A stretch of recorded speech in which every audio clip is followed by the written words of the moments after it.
Okay, amazing. Hold on one second.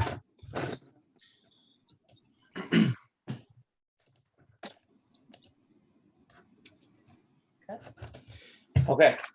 Hi, everybody. Welcome to tonight's program. Tonight's going to be an amazing and very special program. Happy you joined us here. Tonight is shir number 76 from the Let's Get Real Coach Menachem Bernfeld program. And I always start off every week, first of all, thanking for everybody for promoting it. Again, the program is really growing. It's exploding. From all our viewers that posted on their WhatsApp statuses and they tell people about it, they email around. Just today, I personally got a bunch of texts to sign up. They text me my phone number, 848-525-0066. And they get added to the WhatsApp and the chats. It's amazing. Our guest, Lou Abrams, was here. He said he got bombarded from all over the place. And Nate, they're coming on. So Baruch Hashem, and I explained them all. This is all from people talking and from people. It's made by the people for the people. So we're really appreciative and we appreciate that. And please, again, not every share might be negated for every single person, but let people know about it because you never know what people are dealing with. And it's tremendous chizuk. For those who are watching the recap of this on YouTube, please click on the like button and also click on the Coach Menachem subscribe button so every week you can get the videos as they get uploaded. I want to start off first with all our advertising sponsors that promote us on all the advertising platforms. I want to thank first the Lakewood Scoop over here in Lakewood for promoting us every week strongly. We really appreciate it. And I want to give a special thank you to Rabbi and Ifim Chazak for promoting us on their platforms. And a special thank you to Chayla Kaufman and Shmuel Summer from the JCN network for always promoting us on all the digital Jewish platforms. We really appreciate it. Again, for anybody who's here for the first time, every Sunday night we do this. This is number 76, so it's been a while. I got a little wider since we started. So, we're doing this for a while. We've been around. And we really appreciate everybody doing it. It's every Sunday night, 10 o'clock. It's the same Zoom ID. And we bring on Rabbanim, therapists, amazing people, everybody that comes on. It's been one after another, unbelievable. So I'm very, very confident that tonight's going to be a memorable night. Next week, Sunday, we have the world famous. This guy is off the charts. I was actually in his neighborhood. His Hasidim were going wild that he's coming on. Rabbi Yossi Zakatinsky. He's from Lawrence. He's like the big upcoming rabbi in 5 towns. This guy is, as they say, neo chassid next level. I can't explain it because it's hard to really describe it. But next week, just put your boots on. He's going to be discussing who are we, what are we doing here, and the need and the relevance of deeper sides of Torah in our lives. So I'm telling you, join. It's negated to everybody. It's going to be a powerful and meaningful program. Please let everybody know about it. And tonight we have the schus of having 2 of the biggest therapists in this industry. We have Lou Abrams, who anybody who's dealt in, addictions or anything, his name is like, they try to get a 5-minute consultation with him just to, get some madracha. And I'm sorry, I have to say the truth. I'm obligated by my boss of the program to say the honesty. I'm sorry. I know you're a very anivusdik person, but it is what it is. And Nate, who I happen to know for a long time, who deals with tremendous amount of families. He works for Crossroads, and they have their hand in the industry. So tonight's gonna be a powerful program. We're gonna start off first with an opening from our host, Coach Menachem Bernfeld, who's here with Mesiras Nefesh to open it up for the Ilam. Welcome everyone. Baruch Hashem, up to share episode number 76 with a lot of siyata d'shmaya. Tonight's program, addiction and compulsive behavior. The truth is, we got many emails and the program is called Let's Get Real. And this is something that, if you want to get real, there are topics that a lot of people don't want to talk about.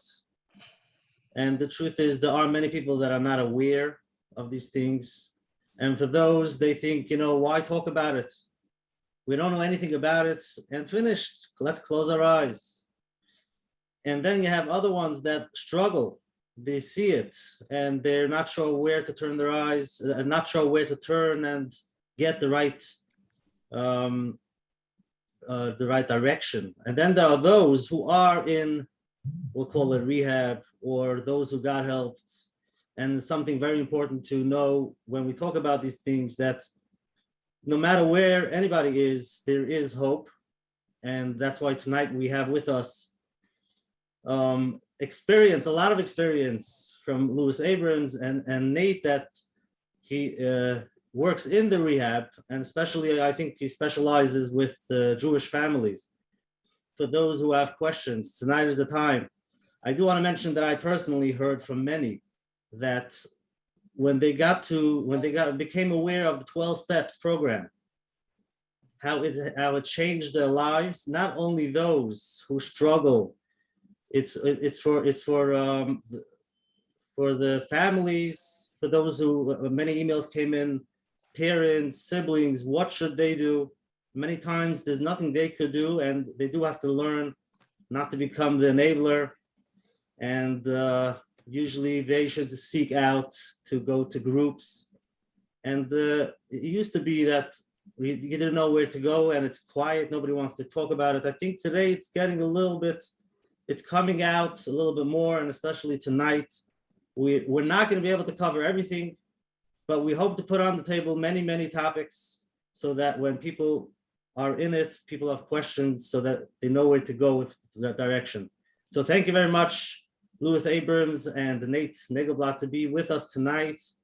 And we'll be in Menachem with this, with a little bit of chizik and some information. Everybody will be able to get what they need in Menachem. Shkoyach. Menachem, beautiful opening. First of all, I just want to start off mentioning that obviously everybody knows I'm involved with Kesher Nafshi, that families for children that are struggling, teenagers. I just wanted to mention that they're going at the end of October, the last week of October, they're going to Meshbish. It's going to be an amazing trip. I don't know if people know about it, they don't know about it. I'm not able to go this time, but I'm going to be in January. They're having the biannual Shabbaton, but a lot of people are going to Meshbish to daven, and it's going to be an unbelievable event. A lot of tremendous therapists are going to be there, and the Rabbonim. Anybody who has any struggling teens should definitely go if you could go. Contact keshrnafshi.org. It's a website. You can go there and find out about it. It's not expensive. It's, you know, a lot of it's being comped by people. So definitely go there and check it out. I think it'll be tremendously helpful for you. Tonight we're going to do the shir. We're going to learn the Il Nishmas, Louis Abraham's. He'll explain the connection. We're going to do it for Schus, Rabbi Twersky. It's going to be for his neshama, Rabbi Vermishur Herschel ben Yaakov Yisrael. And we'll get into that again. Tonight's topic, we're talking about addiction and compulsive behaviors. It's a very broad topic, and we're going to try to go through a lot of things. We could really spend probably weeks on this because it goes from all spectrums, from phone to internet to drinking. So we'll keep that in mind, and we're going to try to cover as much as possible. Again, tonight everything is very general. We're not trying to answer very deep. We got some emails that were very, very detailed, a few pages long. So if somebody has a situation, please ask. Please be interactive. They're here to help. But we're trying to be more general and really explain the topics to help the broader people. If anybody needs any more help, obviously you can reach out to Nate, to Louis. You can reach out, send the email. We'll follow up with that afterwards. Okay, let's start our first opening with Nate. I'll read his bio and then you'll open up. Okay. Nate Nagelblatt. He's a licensed clinical social worker. He is the clinical outreach manager for recovery at the Crossroads. Has a private practice also in Lakewood, New Jersey. Nate primarily works with individuals struggling with addiction, with a specific focus on working with the extended family. He also specializes in crisis intervention, anxiety, depression, and suicide. He's currently pursuing his doctorate degree at Yeshiva University. Harav Goyen, Reb Nate, please open it up. Thank you, Usher. I appreciate it. Before we really get started, I just want to tell you something that I've probably mentioned to you before. I can't tell you how much I appreciate what you guys are doing here. We get so many questions about this topic. It's sort of like Coach Menachem just said, it's the underlying topic that nobody talks about really, but it's really, really prevalent. And for people to have a platform where you can have 386 people showing up on a Sunday night to ask questions and to get feedback, even like it's a privilege for me to be here with someone like Louis Abrams. I can't tell you how many cases I've worked with where they've been like, yeah, I've been to Lou, I've got an evaluation from him. So I really appreciate just having this opportunity to talk about this topic.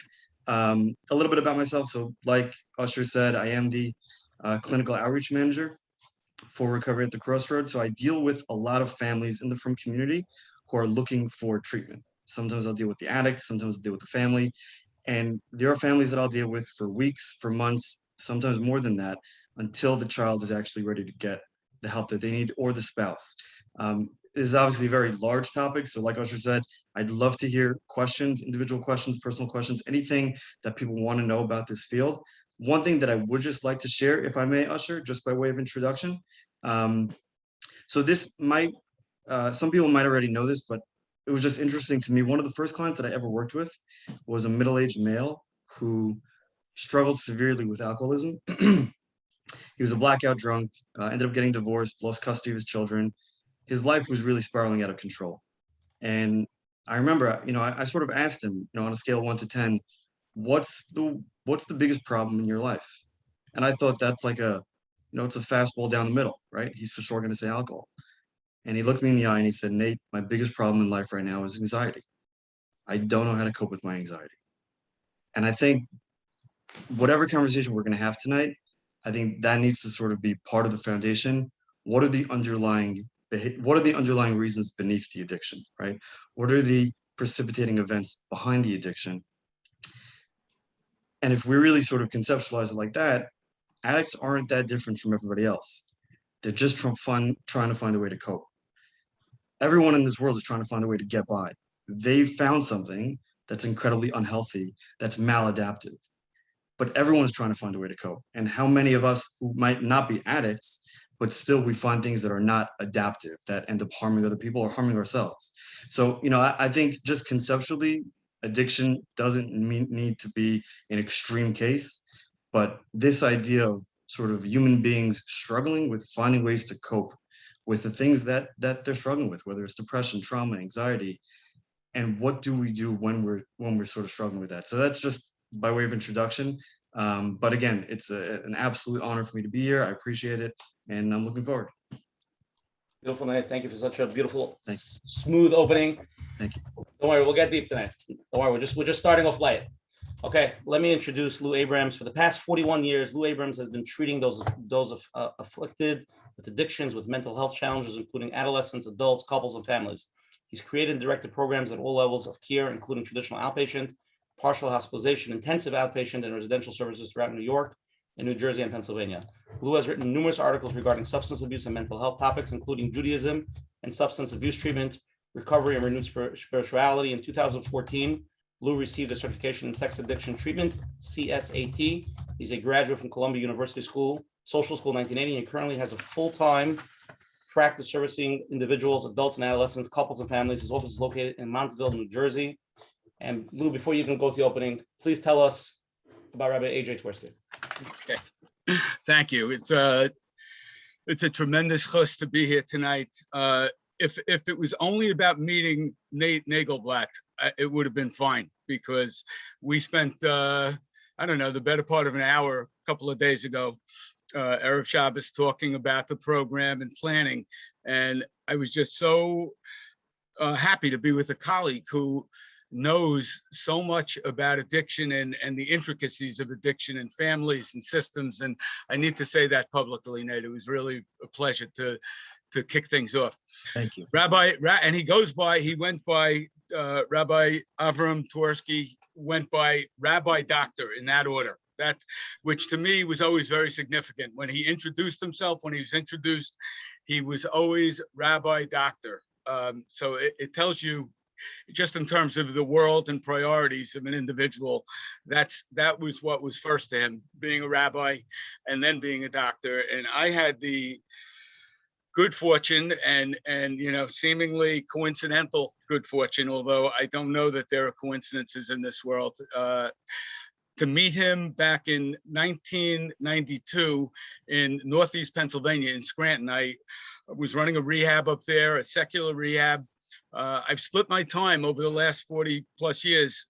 Half of the time in the beginning, the first 20 years in the secular world, working with Jews and non-Jews alike in a various variety of places and locations and levels of care. And then I was asked in 2002 to come and run a rehab called the Yatskin Center, which unfortunately does not exist any longer, but was around for about 7 years in New York, in the New York area. And it was a frum rehab for adolescents who came from all over the world. And so that was another chapter of my life. But I met Rabbi Twersky seemingly coincidentally as he gave a spirituality lecture that was very, very involved with chemical dependency. And he talked for a full day at a college in outside of Scranton, a place called Marywood College, a Catholic university, and there were all sorts of professionals there. And I remember at the end of the program, I was going back to Stroudsburg, and he was being driven back to Brooklyn, where his children live. He has a son who's a close colleague, Ben Sion Twersky, and he was going back to stay with them. And I had the chutzpah, really, to ask him, was there any way that I could take you half the way? That you could, even if you say nothing to me, if you sit in my car and we could just pass the time being next to each other. And he said, absolutely, you just have to okay it and coordinate it with my driver. And I went right to his driver, and his driver said, it's fine. I have to follow you. Obviously, we'll do a handoff in Strasbourg.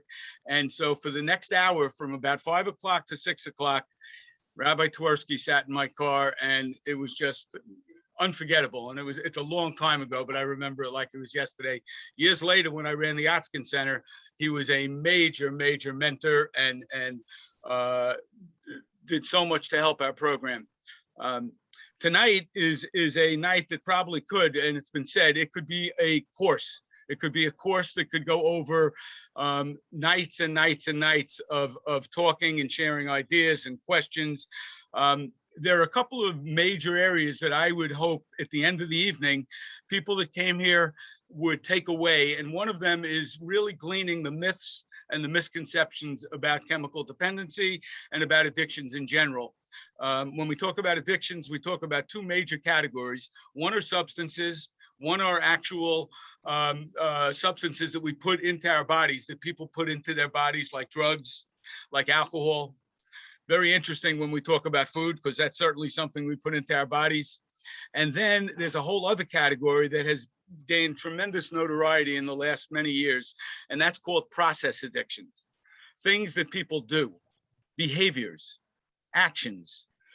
Gambling is an addiction. The brain chemistry of a gambler who's a serious problematic gambler is very similar to the brain chemistry of somebody who's on cocaine, when they're both actively involved in their addictions. And yet gamblers don't put anything into their body. They do things. They take chances. They take risks. And that is what creates the dopamine changes in terms of arousal, and finally in terms of really getting off, so to speak, and changing their mood and changing their biochemistry, and particularly their brain chemistry.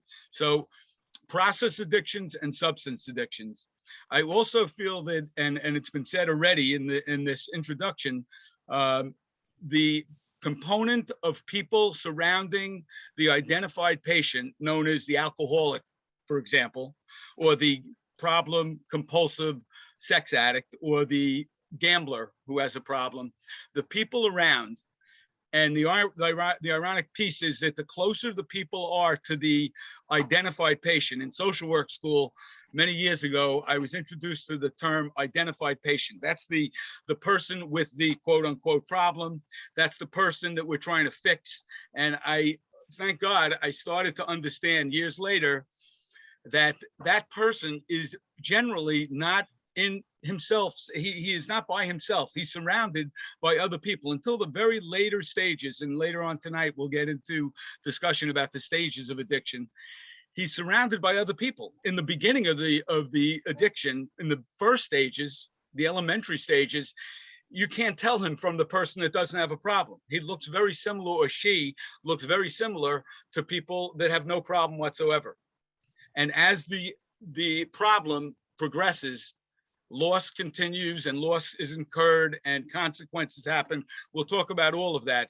But the people surrounding really play a major role, not in creating the problem and not necessarily in fixing it directly, but the more they understand what's going on and what the repercussions and the ramifications of their behaviors are, the more they stand a chance to help not only the person with the problem, but themselves, primarily to help themselves. Anybody who is involved in being with an alcoholic, for example, is probably suffering himself or herself as well. And the more you love that person, the more you suffer, until you start to really understand what this disease is about, the fact that it is a disease. We'll talk about that as well. It's a very important point that has a lot of different myths and misconceptions related to it, that concept of disease or illness.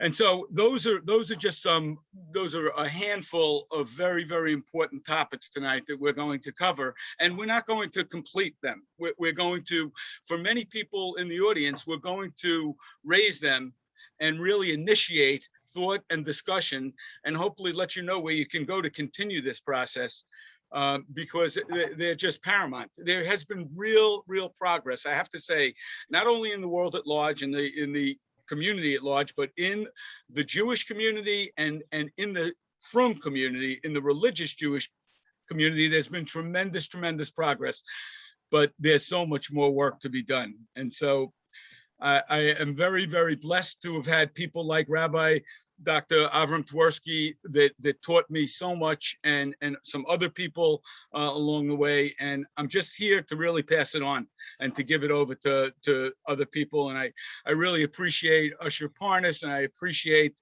the coach, Menachem, and I'm looking forward to the rest of this evening. It's very exciting to be here. Thanks. It's a beautiful opening. Okay, let's give you a 1 minute break. We'll get the crowd warmed up. Again, anybody who's here tonight, I'm lucky to have amazing therapists here that really deal with this hands-on. They're familiar with everything. I know sometimes you think, you have the opportunity. You could ask the question, text me, Usher Parnas over here on the chat. Obviously, the live questions go first. And we're going to try to cover a lot tonight, whatever we could cover. Let's take first the poll question. Let's get the crowd warmed up. We have 3 questions to ask you now, and then we have a surprise challenge if you're up to it. Let's start with the polls. Okay, hold on 1 second. Okay, can you see the polls, Nate? Yep. Let me just start again. Relaunch it. Hold on. Okay, here we go. When do you notice that you escape the most? Talking about a regular person. When do you notice that you just tune out the most? Is it A, when I'm around my spouse and my children? Is it B, when I'm at work? Or is it C, when it's quiet and I'm bored? When do you just tune out and escape? Right, this is all anonymous. We don't know what it is. We're just going to send all this information straight to the police. Who do you think, second question, who do you think addiction issues are harder on? 3 choices. Somebody who's an addict, right? Who's it harder on? Is it harder on the hardest on the spouse, hardest on the kids, or hardest on the addict himself? And the third question, if you move down, this is a very smart question that Nate came up with. And it's really going to be eye-opening because it's a very deep question. I want you to listen to the question. When you indulge in something, we're talking about a regular person. I like chocolate chip cookies. When you indulge in something compulsively, that means I eat a whole bag of it. What do you feel afterwards? Do I feel A, guilt, B, shame, C, out of control, or D, I feel good about myself? You're taking good care of yourself. I love chocolate chip cookies. So those are the 3 questions. Answer them, and we're going to get Louis. After everybody answers, we'll share the results with everybody. And then you guys could chime in, and then we'll get into the questions, okay? Good. Give you guys 5 seconds. 5, 4, 3, 2, 1. Okay, come on. Think about it. Way too much. Way too much. Wow, I can't believe he answered that. I'm shocked. Okay, here we go. When do you notice that you escape the most? 20% of people say when I'm around my spouse and my children. 9% of people say when I'm at work. 70% of people say when it's quiet and bored. They can't be in the moment. They got to escape. Internet, texting, WhatsApp. Okay, second question. Who do you think addiction issues are harder on? 50% of people said the spouse. A lot of spouses. I guess all the spouses are watching. 14% said the children, and 36% said the addict himself. Oh, thank you for correcting on the spelling. Okay. And the last question is, when you indulge in something compulsively, what do you feel afterwards? 26% of the people say guilt. 28% of people say shame. 42%, the winning answer, is out of control. Only 4% of people feel good about yourself, that you're taking care of yourself when you indulge in anything. Nate, Louis, jump on the polls. What's your opinion? Just talk about it, and then let's get to the questions. I can jump in on the questions are very provocative, and they really serve an educational dimension to what we're doing here tonight. I'm going to jump on the second question because I think that who does this affect is really a very important piece of what we have to offer tonight. And I have to say that the answer is they affect everybody, and sometimes they affect one category more than the others. But the myth is that they affect the addict and not other people. And because the addict is the drinker, or the addict is the drug addict, or the addict is the gambler, So the audience right off the bat has some real smarts. They're ahead of the game when they say the spouse is 50% hard affected in a more intense kind of way.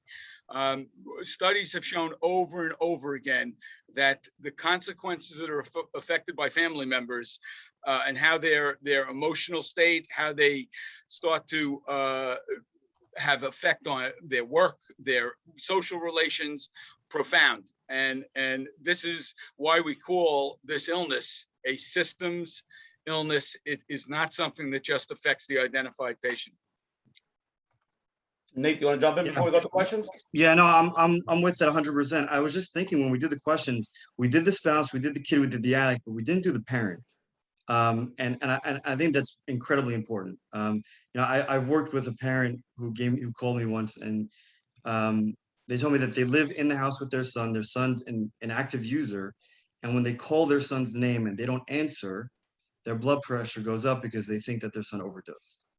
And this is a family who's had to Narcan their child a couple of times. And for those of you who don't know, Narcan is an antagonist that forcibly removes the opioid from the opioid receptors in the brain. It reverses the effect of an overdose. For parents to live in an environment where at any moment they're not sure whether their children are here or not, that alone, just that stress alone, can be incredibly impactful. And sort of what I think Lou is really going to address tonight, the family piece, right? Can the family get the support that they deserve, which is incredibly important. And just one other piece, the last part, the guilt and the shame. I thought that was really interesting, that when people indulge, they do feel guilt and shame, which is actually pretty similar to what addicts feel when they relapse. And that guilt and shame causes another relapse, right? It sort of feeds into the self-loathing behavior, which causes another relapse. I don't know if we can do another question here, but I'm curious if anybody here has ever felt so guilty that they stopped eating chocolate chip cookies, right? That usually doesn't work. But I think it's interesting how, again, to what we said in the beginning, the feelings and the cycles that an active addict goes through is really not that different from what a non-addict would go through. And I think it helps us sort of relate to what they may or may not be feeling. But yeah, that's what I thought. Okay, let's get into it. Sani Perlman, I love you. I'm just letting you know. Yeah, I know. Okay, let's go. Here we go. Okay, the first question, we'll start off with Louis. Lou, you could answer first, okay? We got a lot of questions. We really compiled them and we try to do the best. You know, there's a lot of emails came in. We try to condense them. We try to make it, better for everybody. Again, anybody wants to ask a live question, please text us. We'll try to get to that as well. Came in a tremendous amount of emails on this particular topic. First question, my husband has been very distant lately. He's always on his phone and pays very little attention to me and the kids. Wherever I point this out to him, he gets very agitated and he takes his frustration out on us. He claims that he needs to relax after a long day at work, but he does this consistently even during his off days. How do I get through to him? Is this even really considered an addict? So I think the question is, how do I get through to him after I have tried to engage him in conventional, non-threatening, let's talk? Can you be open to my experience with you when you're whatever the actual physical way is that he's paying little or no attention, whatever is happening there. And this is a theme that I think is just so important for this evening, that transcends this question, but is very germane to this question. And that is, what does a family member do if there really is no response to the concern, to the urgency, to the feelings expressed by the family member? And sometimes it's several family members. Sometimes it's children and it's a spouse. Sometimes it's adult children. It can be a variety of people. But if that person who is being focused on as either just being involved in a process or in a substance, and in this example, it's a process, if they are just not able to hear, clearly there's some defensiveness in this, on the part of the person who's being attempted to be engaged, the man in this example. And what do you do? So the answer in a simple way is you need to get help yourself. And it's true of people that may live with somebody who has a problem with alcohol, or somebody that has a problem with work, or somebody that has a problem with the internet.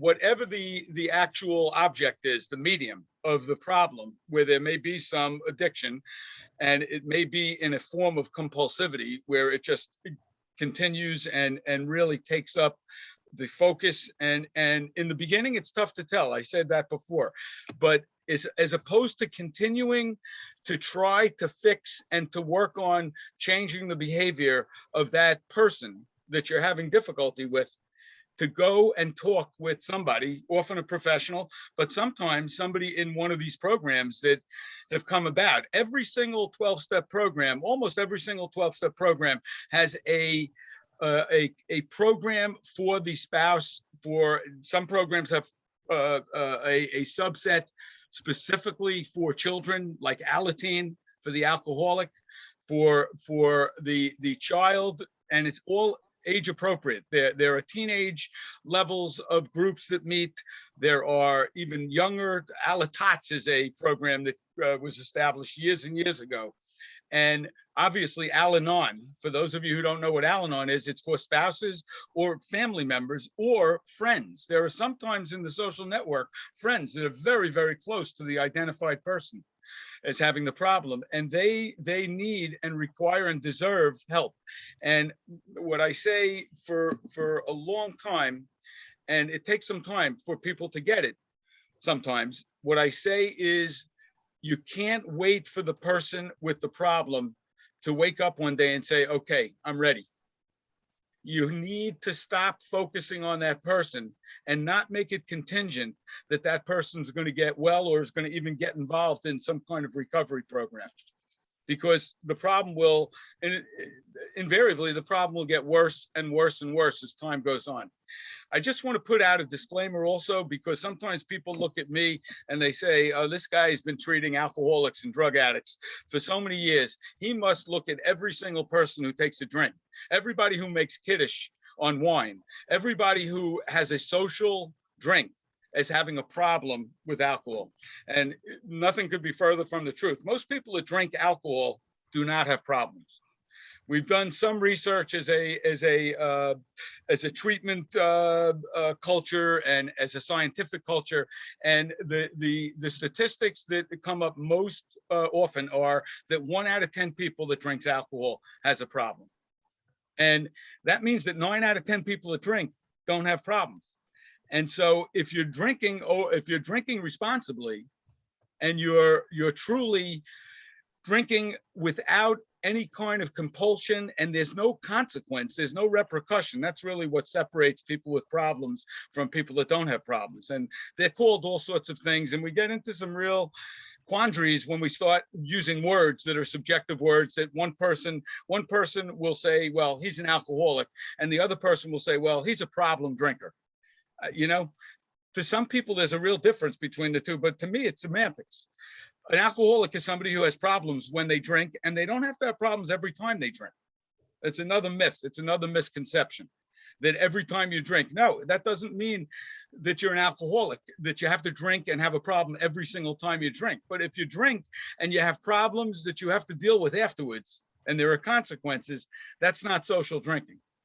So, you know, we have a very interesting phenomenon that happens in the Jewish community on Friday night for Shabbos, where there are families that will remove alcohol when a kid becomes 11, 12, 13, and the children grow and they're now teenagers, and the parents say, we can't have alcohol in the house anymore. We can't drink in front of them, and they have kiddush over grape juice.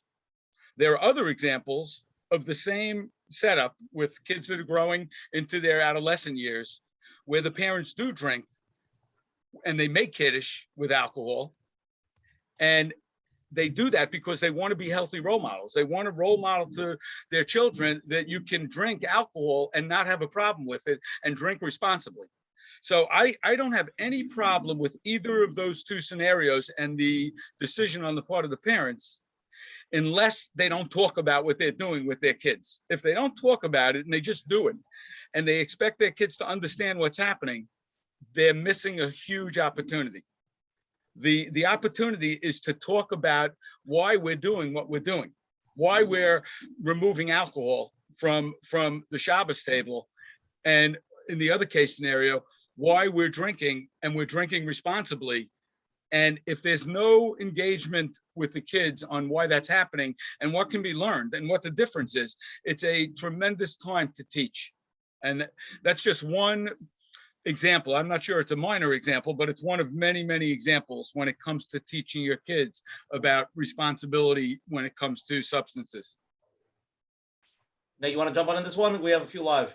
We want to go to the Yeah, next so I want to get some of the live, but before we get to live, just to what Louis said a little bit earlier, before we get into like the semantics, but the family piece. So that's sort of, my role is really to work with the family.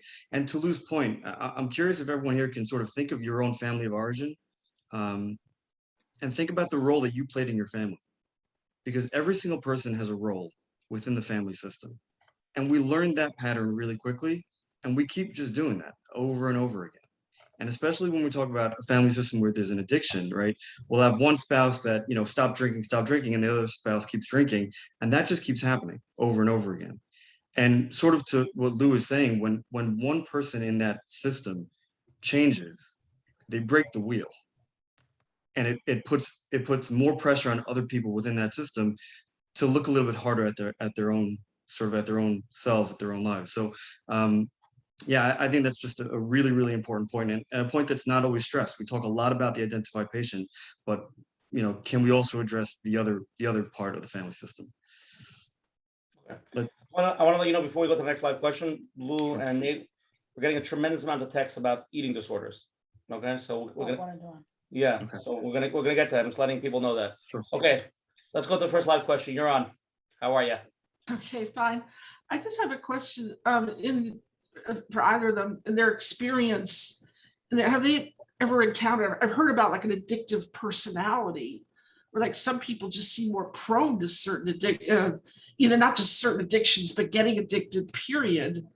I don't know if that's a biochemical or, probably, I'm sure there is some kind of basis, but I don't know if that's, their success in treating that, or is it maybe they can channel that energy to something, maybe a positive kind of addiction, or Torah. I don't know what, but have you ever had those kind of difficulties, or I could say experiences, with these kind of people? I just want to elaborate a little bit what she's saying. I spoke about this with Nate a little not bit. clear. No, you are excellent. I just want to elaborate one thing, is that in general, I find that some people that have that addictive personality, like they're more born with it. They have the drinking, the gambling, they have it all like in them. Some people they don't enjoy any of this stuff. They just don't have it in their personality. Is it like biochemical? And if it is there a way to, okay, sorry. I'll start off, Nate. Please jump sure. right in. Yeah, I think your question is so important, and the answer is yes. There are some people that it is absolutely, from the time they're very young, even before there's any experimentation with quote unquote drugs or alcohol, we can see that there is something going on with their use of toys, their participation in sports, their competitiveness, the level of their dopamine when there is some kind of challenge, when there is something that feels good. Food is sometimes, they say that for many people, food is the first substance of addiction, because it's the first thing that people are involved with. We stress that it is not always the case, but at least sometimes, if not often, there is some genetic predisposition. And if you research the family, and sometimes it skips generations. So somebody who is in a rehab and they're asked, you have any family members that have problems with alcohol or anything, any kind of substance or any kind of behavioral compulsivity, they can't name anybody, because there has been a skipping, and their parents, even their grandparents, did not have any problem with substances, for example. And when we trace it back, sometimes they can find out that there was, and in past generations, words like alcoholic, especially in the Jewish subculture, were never talked about. They were not, first of all, it was so taboo. There was such intense shame for a Jew to have alcoholism back, even 50 years ago, less than that, and still is in certain forms. But the propensity can be what has been termed, and I think it's used somewhat loosely, an addictive personality.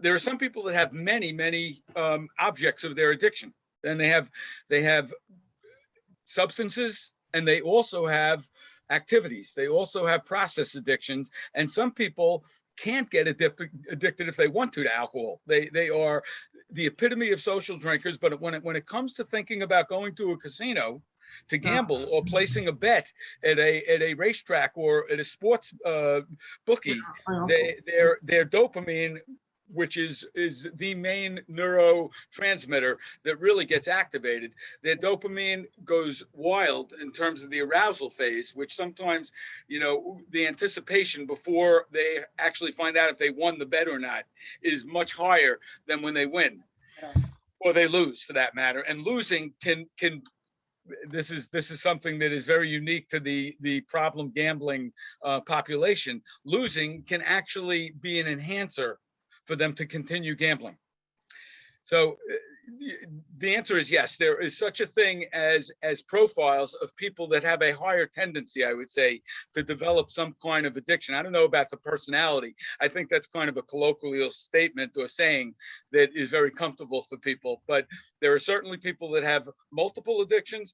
There's also the phenomenon of people that stop one addiction and actually get treatment for it, but if they don't get some kind of education and some kind of real inculcation that they are prone to develop another addiction, there's a propensity to move to a different addiction even when they stop one, and that they really need to be careful about that and be very, very wise and be very public with at least a subset of their network, that they can very well move and switch addictions. Yeah. Hey, do you want to jump on this one? Yeah, if I can just super quickly, I appreciate the question. This is actually a question that I bring up in groups, so I'll run a bunch of groups, and we'll go around the room and we'll ask for people to describe, how their addiction developed. And there's always people who say, I just have an addictive personality. I can't just have one Pringle, like one client told me, right? I eat the whole thing. I don't know when to stop. I think it's important not to generalize. Everyone's going to have their own sort of experience or their history in addiction. But one other point to what Lou was saying with the genetic piece, there's absolutely a genetic piece to it, but there's also that nurture piece, which is really important. And I was going to say when we did the poll before about the impact of addiction on kids, because kids don't always feel the impact right away. But when you have even a really young kid and he grows up and he sees one of his parents actively escaping, right? Or actively doing things maladaptively to cope, right? Even with a phone, right? You can have, and I've had addicts who will tell me in recovery, they won't use their phone in front of their kids. Because what a child sees, even at the age of 1, even 6 months, a child looks at their parent and the child sees there's something on that device that's more important than me. And they begin to learn that this behavior is not only normal, but it's acceptable and it's a way to cope with stress. And then they become adults and it seems like it's genetic, which absolutely there's a genetic piece, but we can't, we also have to be aware of the impact that nurture plays within development of addiction. But yeah, that's. Yeah, and I would just, I agree. And I would just mention that there's been a lot of work done in our field, our treatment field, for decades and decades, about the roles that children play in an alcoholic family when one of their parents, for example, has a problem with alcohol. And the roles are the hero role, the kid, and often it's an older child. And if it's a girl in most traditional families, it is absolutely that person that is a helper, a fixer, who cleans up the mess of the alcoholic, who co-parents with her mother or his mother or his father, depending on who the alcoholic is. And that's one role. Another role is the scapegoat, the kid who gets into trouble and actually has the world, and I'm saying that very generally, the world focus on him because he acts out and the world now looks at him and he's the scapegoat. There's a lost child who's very quiet and basically says, I'm not going to bother anybody, but don't bother me. I'm not going to really interact too much with kids or you, my parents or my siblings. I'm going to be very, very isolated and withdrawn. And then there's a clown, a mascot, we call that child, who is just making people laugh all day long. And it's funny because there have been some studies about comedians, and comedians often have a propensity to come from a home where there was an alcoholic, and they gravitated to this role of being very funny. And the funniness is similar to some of the other roles. Each one of these roles has the same goal, the same motivation, but accomplishes that motivation in very different ways. The hero wants to keep the focus off of the alcoholic. Please don't look at my father. Look at me. I'll be, the top student in yeshiva. I will get straight A's. I will learn all day long. I will excel and achieve all day long. Don't look at my father. The scapegoat says the same thing, but in a totally different set of behaviors. I will act out. You'll be punishing me. I'm going to do things against the rules. But if you look at me, you'll have less time to look at my father who's drinking problematically. The withdrawn child is going to basically say, I'm not going to cause any trouble. So it won't be me, that's going to be causing trouble, so that you then are wondering about my parents. And the mascot obviously is begging you to look at him. He'll stand on his head 24/7 just so that you look at him and you don't look at his father. Each one of these roles, besides their behavior that they take into adulthood, unless they get some kind of help, has a tendency, at least, it's not guaranteed that they're going to develop problems with alcohol. There are heroes of children of alcoholics that will promise they'll never drink like my father did. We hear that day in and day out with adolescents who then either become alcoholics, and young adults who ironically and seemingly coincidentally marry an alcoholic. They lived with an alcoholic as a parent, and lo and behold, they swore off alcoholism themselves, and they promised everybody, and themselves most importantly, they would never end up with somebody like this problem drinker in their family. And lo and behold, this happens because those roles, without treatment, without help, become so ingrained that if I'm a fixer in my family of origin, I'm very susceptible to being a fixer when I go out into the world, in my social network, and ultimately when I get married. There's nobody that lends itself better to fixing than somebody with an addiction problem. Okay, we have a lot of live questions. We got to get to them. I know a lot of people are texting. I just want to mention three things very quickly. First thing, somebody texted, I'm going to send you his name, Lewis, afterwards. And he said, I'm sober he said, don't mention my name in public. I'm sober for 4 years, and that Lewis saved our family's life, and his encouragement of sending us to AA and how do you say it? Al-Anon, that exist in our community here and here to help. So I'll tell you the person's name afterwards. Next, the person who works with Nate, who's the owner, is the CFO of the company, says he's so amazed. I don't people are here on tonight. He said, anybody that has any family issues, he's offering a free family session with Crossroads, with Recovery at Crossroads, to see if anybody needs any help. They're willing to, because he's so moved from it, he said, free family consultation. The third thing I want to say, just to harp on it, put in the terror of it, when somebody comes from a family that is alcoholics and they're hereditary, I have it in my blood, what should I do? Rabbi Kalish was here 2 weeks ago, and he said, such a great word, I'm going to repeat it, and then we're going to go further. He said, why when we die, we say, what is our fathers, right? We do Averis, we go, what does that have to do with us? So he said, every person gets tremendous amount of mileage from his parents, but also from generation to generation, there's a lot of bad traits. There's a lot of bad traits that are also, one second. There's a lot of bad traits that also come down from your parents, right? Whether it's drinking, whatever it is. But at the end of the day, it's your chayes still to get the help and to figure it out and to work it out. But the bottom line is, it was a great word, so I thought that was amazing. Okay, let's go to the next live question. You're on. Okay, you hear me? Yeah, we can hear you. Okay, this is a very general question. It could be that Abrams touched on this before. But what is the definition of an addict, and when does a person know that it's time from going from regular self-work to treatment? The Great magic question. Yeah, we should not leave this evening without at least taking some cracks at answering that question. And there are many answers, and I'm going to give you a very, very simple one, and initially oversimplified, but we can really put some meat on it. We can develop it. An alcoholic, an addict, and listen to all the words, listen to all the names of this state, this condition, that we call this person. An alcoholic, an addict, a substance abuser, somebody who's substance dependent, a chemically dependent person, a problem user. The names go on, and some of them are just euphemisms, because there are a lot of people that would much rather be called an alcoholic than a drug addict. It's just less stigmatized for some people. Other people would say, please call me an alcoholic, or call me a drug addict. Please don't call me an alcoholic. So some of this comes from where we learn these words, and it's a great exercise. And I promise to get back to your question. I don't want to digress, but I want to tell you that it would be very interesting for the people in this audience to take a moment and think about where you first heard the word alcoholic, where you first heard the phrase drug addict. I can tell you straight off the bat that I heard the word alcoholic in the most innocent way back in probably 1963, 1964, driving in a car with my parents and my sister, going through a neighborhood of Lower Manhattan from Queens. I grew up in Queens, and we had some relatives that lived in New Jersey. And we would go through on a hot summer day, every July, we had a family get together. We went through the Bowery.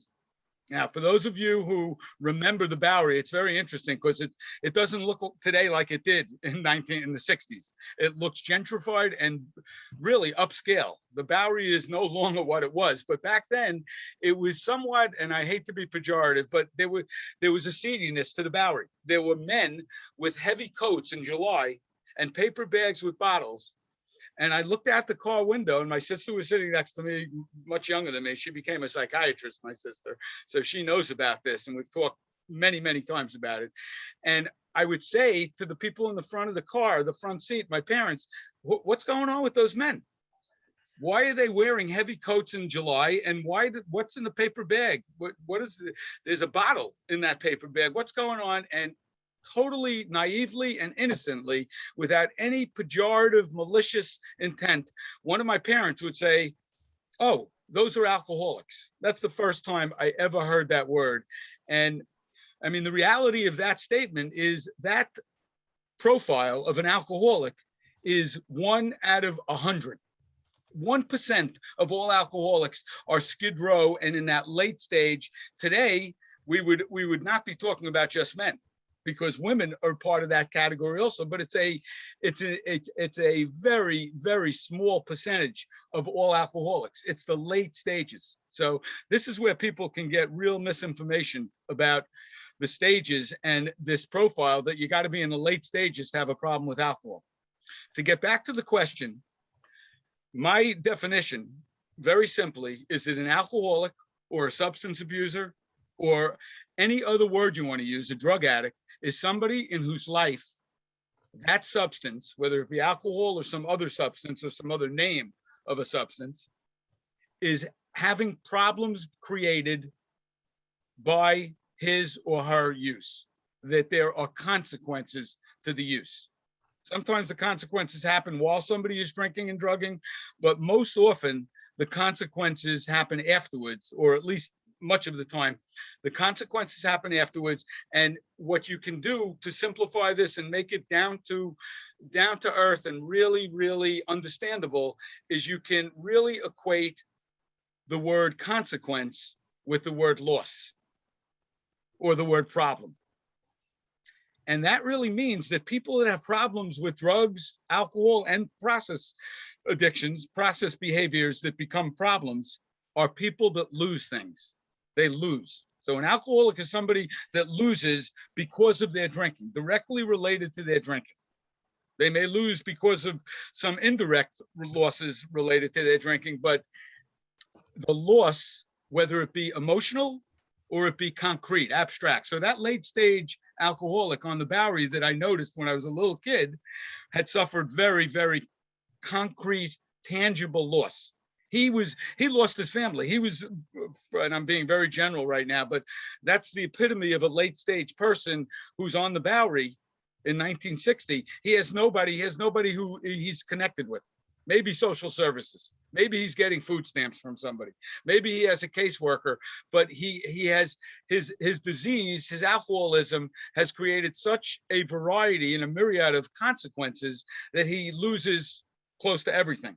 And if he keeps drinking, that late stage alcoholic will absolutely lose his life because of some kind of physical consequence because of the alcohol. But who knew that guy 10 years before I saw him? What did he look like 10 years before? It's very possible that he had a job and a family, an intact family at some point in his life, and much tougher to see that was somebody who with continued drinking was going to continue to lose, and that cycle of loss was just going to continue until sometime, and for whatever reasons, he was able to stop. It's never too late as long as you're alive to stop. Right. Okay, let's jump into the next question, Nate, and you maybe take it first, but we have a lot of lives, so I really want to knock them out. We didn't even get through so many of the emails. Okay, you're on. Hi, thank Hi. you for taking the question.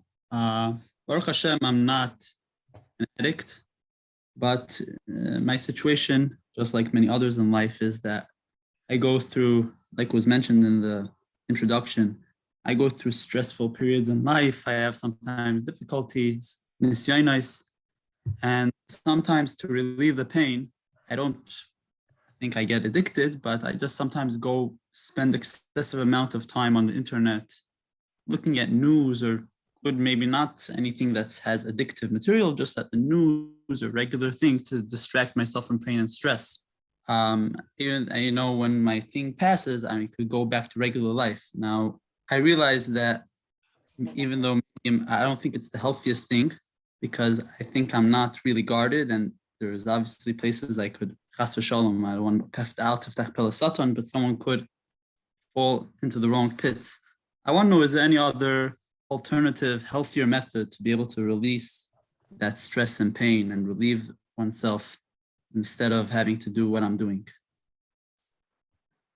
Okay. So I guess I'll take it quick. Are there other ways? I'm sure there are, but I think this is sort of a really important question because to what Lou was saying before, a lot about addiction is, what are the consequences, right? How severe is it? We're all going to have things that are not 100% perfectly adaptive in terms of coping, right? We're going to have some things that we do that we'd rather we did a little bit less. I'm more curious about the feeling of what happens when you do it. Is there self-loathing? Do you beat yourself up? Does it become a vindictive cycle where you beat yourself up and then you do it again? And it feeds into sort of this negative self-image that we create. Can we shift that? Meaning before we begin changing, you know, I need to be different. Can we be okay with who we are?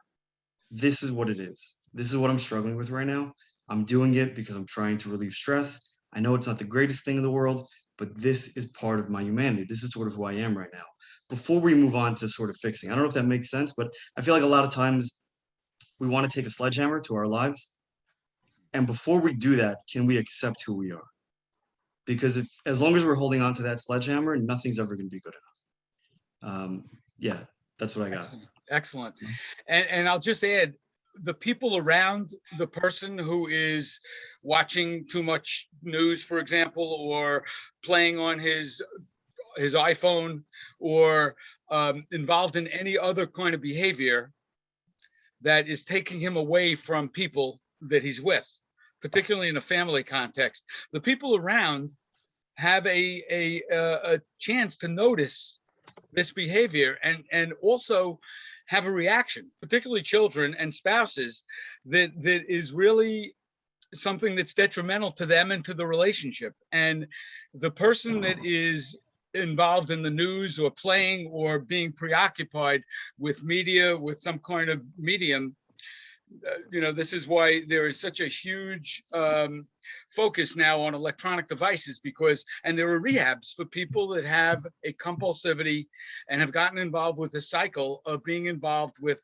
whatever the electronic device is. It could be a phone, it could be a computer, it could be a television, whatever it is. It's really not important what the medium is. It's what happens to them when they engage in it and what they're losing and the reaction they're having from other people. And Nate is on target because their self-esteem, and especially when you get busted, when your kid tells you, Tati, I want to talk. I want to show you my homework. I want to talk with you about a Parsha. And, you know, there's just no time because you're so engrossed in this phone or whatever it is. And that hits a button often. It sometimes is the beginning of somebody starting to look at what's going on. But often in the beginning, it just creates defensiveness and the dukes get put up and, you know, I'm not hurting anybody.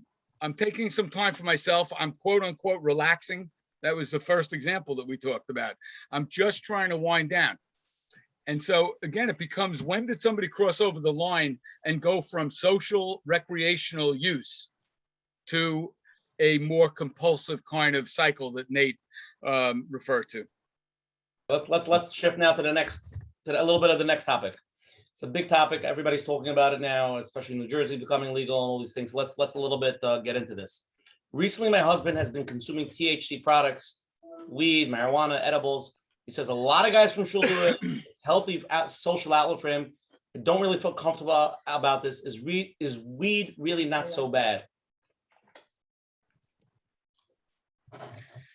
I find marijuana to be one of the toughest drugs to stop using. For somebody who crosses over a line and becomes a very chronic kind of smoker, we could debate whether marijuana is safer or is as safe as alcohol. A lot of people compare marijuana to alcohol, and probably the people that have voted to legalize marijuana would say, you know, if you use marijuana socially, recreationally, what's the harm?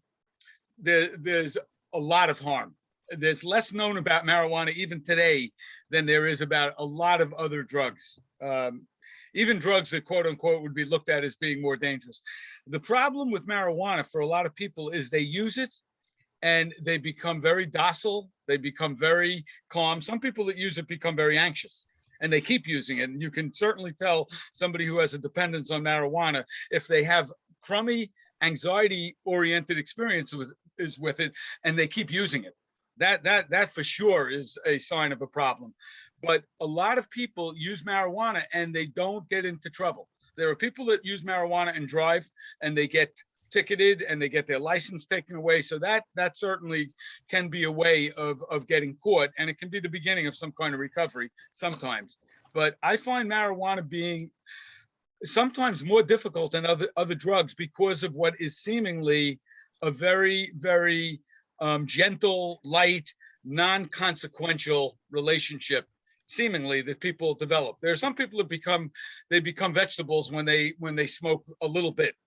And there are other people that learn how to really, really compensate and get used to THC being in their body, and they can work. There are people that work. There are people that, you know, went to college and got degrees and all sorts of stuff, and they were chronically using marijuana throughout the experience. So it's a very paradoxical drug. Nate, please tell me. Yeah, no, so to Lou's point, I mean, we were all, I mean, I don't know how many people here were in New Jersey when it hit the ballot a couple of months ago. It's a really, really tough question. I mean, I have clients who've used THC responsibly, and it's helped them tremendously with anxiety. I've worked with a lot of Iraq war veterans who are combat veterans, and THC is probably the safest thing that they can use for as a painkiller, and it works incredibly. I've also worked with a client who committed a crime when he was high on weed and is now facing 20 years in prison. It's incredibly hard to say either way, you know, either weed is good or isn't good. I think we're in a place right now where it's legal. Going back to what Lou's been saying this entire time, what are the effects that it has on you? I met a guy 2 days ago in the cell phone store. We just started talking and he came over and he's like, oh, what do you do? You're a therapist. And he just told me the first time that I used weed, I had such a severe panic attack. I thought I was having a heart attack. They had to call out Sal. You know, everyone's going to have sort of a different experience. The question is, what are the effects that it's having on you? What are the effects it's having on your family? And I think just as a broad sort of idea, the fact that this person's spouse is asking it as a question I think that's indicative that there is an underlying issue here, right? If everything was really great, they probably wouldn't be logged on at 11 o'clock at night on a Coach Menachem show asking the question. So I think that's They're really probably just addicted to me. Okay. that's a serious issue. Doesn't Yeah. the person. Okay, you're on live. Okay, hi, you hear me? Loud and Are you clear. able to hear me? Okay. First of all, I'm not going to sleep tonight. That much I could tell you after hearing this. I wanted to ask you what you think about the fact that they are selling alcohol-laced sorbet in grocery stores with no restriction. Like any child can pick it up and buy it, and no one's going to stop him. And women are serving it. They're proudly presenting it. They make their own in their house and they serve it on Shabbos. What is your take on that? I hope they're not serving it to a recovering alcoholic, because Well, they don't even think about that. They don't care. They don't think. I got you. Okay. I was being facetious to some extent. Right. To some extent, I was being straight up. But yeah, I mean, alcohol that is not cooked out, that's in food products, has alcohol in it that is very, very affecting. Lulu, I just want to confirm, we're talking about also Very dangerous. about the new ices, you know what I'm talking about? You know the ices? Sure. By every Shalom Zocher, every kid's just like, you know, it's like Oh drinking. my gosh. Yeah. Do you ever wonder why the teenagers are huddled around that person who's giving out the ices? Are people normal? I don't understand this. I don't understand this. Is there anything I can do about this? I mean, I could speak to the guys in the What you grocery could do store. is We just got it in. What you could do is you could go to all the alcohol stores and buy them all. They're not in the alcohol. I wish they were in the liquor stores, if they would sell them in the liquor stores. It's Right. not a joke. Why are you laughing? Why are they selling it in a grocery store where any kid could pick it up? Why is that allowed? Yeah. So I I guess truly do not know. Go ahead, Nate. no. So Go ahead. I think this is an issue. I think really the issue is I worked on a case where there were some Bachram in a yeshiva who were mixing punch with alcohol and not telling other people that the punch had alcohol in it. And you had dozens of Bachram kids who didn't want to get drunk were all of a sudden having the effects. I think that is a serious issue when people are being given it and they don't know what they're taking. I do just want to sort of shift for a minute. Again, not to demonize alcohol use, like Lou said, 9 out of 10 people are going to drink, 9 out of 10 people are going to eat those ices and they're going to be fine and there are going to be no ramifications. But alcohol is an incredibly addictive drug, and it is only one of 2 drugs that if a person is highly addictive and they stopped cold turkey, they can die from withdrawal seizure. And that's something that we really don't talk about. I don't know if anybody here is familiar with sort of the detox realm of treatment. I've worked with incredibly upstanding people in the community, people who daven 3 times a day, go to a share every single day, and they drank to a point where if they would have stopped cold turkey, they were actually at risk of dying just from the withdrawal, and they need a detox. So I again, just sharing a little bit, not to demonize alcohol use, because like Lou said, 9 out of 10 people are not gonna have a problem. But I've worked with one of the clinical directors of one of the largest referral agencies in America. And this person actually told me that they feel we're shifting very quickly to weed, Percocet, pills, opioids. We're addressing all those issues, and we may start forgetting about alcohol. Oh. Alcohol is incredibly prevalent. It's at every kiddush, it's at every simcha. And again, it isn't an issue for a lot of people, but you're going to have that one kid who has a he's more sort of either because of his experiences or because of his genetics or because of his family life, he's a little bit more drawn to the alcohol and the effect that the alcohol has on him. And that kid, if he has that at a young age, 10, 20 years later, we're talking about a completely different case. Right. And I think the disclaimer is that 9 out of 10 people that drink do not have problems, but that's not 9 out of 10 children. It's also not 9 out of 10 adolescents. When I started to work with the Frum community in a rehab setting back in the early 2000s, the Otskin Center, we would interview adolescents that came in, and almost to the adolescent, almost everyone that we interviewed had their first experimentation, and I don't think this is so unique, and I don't think it's going to be that surprising, but almost every teenager had their first experience around some kind of Jewish ritual, some kind of Jewish tradition, whether it be an event. Often it was an event like a Shalom Zacher or a Bar Mitzvah or a wedding or even Kiddush on Shabbos, where parents were not supervising what kids could drink and were not really taking charge of that whole process. And it started innocently, and it can be very innocent, and it could really amount to nothing, or it could amount to the beginning of something that really gains traction. And many of the kids that made their way to a rehab when they were 17, 18 years old had a beginning experience with alcohol at Purim, at Simchas Torah, and even just on a regular Shabbos at a Kiddush, in a very secretive way, and they liked nobody likes the taste. So any kid who tells you, well, I drank this because it really tasted great, they're lying through their teeth most of the time. What they liked was the effect. They liked the warm, glowing feeling that took over. And when they drank a little bit more, and this is where tolerance over time starts to go up. But in the beginning, generally tolerance is very low. Sometimes, ironically, tolerance is high for a child, but most of the time it's low, and it takes very little to feel the effects, to feel that warm, glowing feeling. That's what people like when they drink. The difference between problem drinkers and social drinkers is social drinkers may like that feeling and they stop. They don't go past a certain point where they start to exhibit personality change, where they start to suffer this loss we're talking about, where they start to embarrass themselves, when they start to say things that are not who they are and that hurt people's feelings. Those are the kinds of abusive elements of people that are either on their way to having problems, or they are given that feedback afterwards. Somebody who doesn't have a problem may be told that they abused alcohol the night before, and they make serious changes. And you will not see them do this again because they really have control not to do it, and they won't do it. The person that is on his way to having an alcohol problem may want to make changes, but unbeknownst to them, there's a repetition of the personality change. There's a repetition, and it may not be the next time. They may be able to be very under control for the next week or the next month or even longer. But if they have a problem, it's going to come up again. Okay. Let's really start. Let's get tonight started already. Okay, you're on live. Hey, thanks for having me.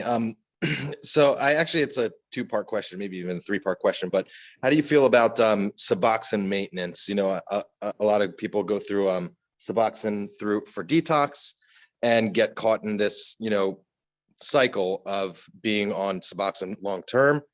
And then, there's a lot of people who are very apprehensive or not successful in traditional treatment, and they're exploring things like smart recovery or even using hallucinogenics to deal with trauma related things.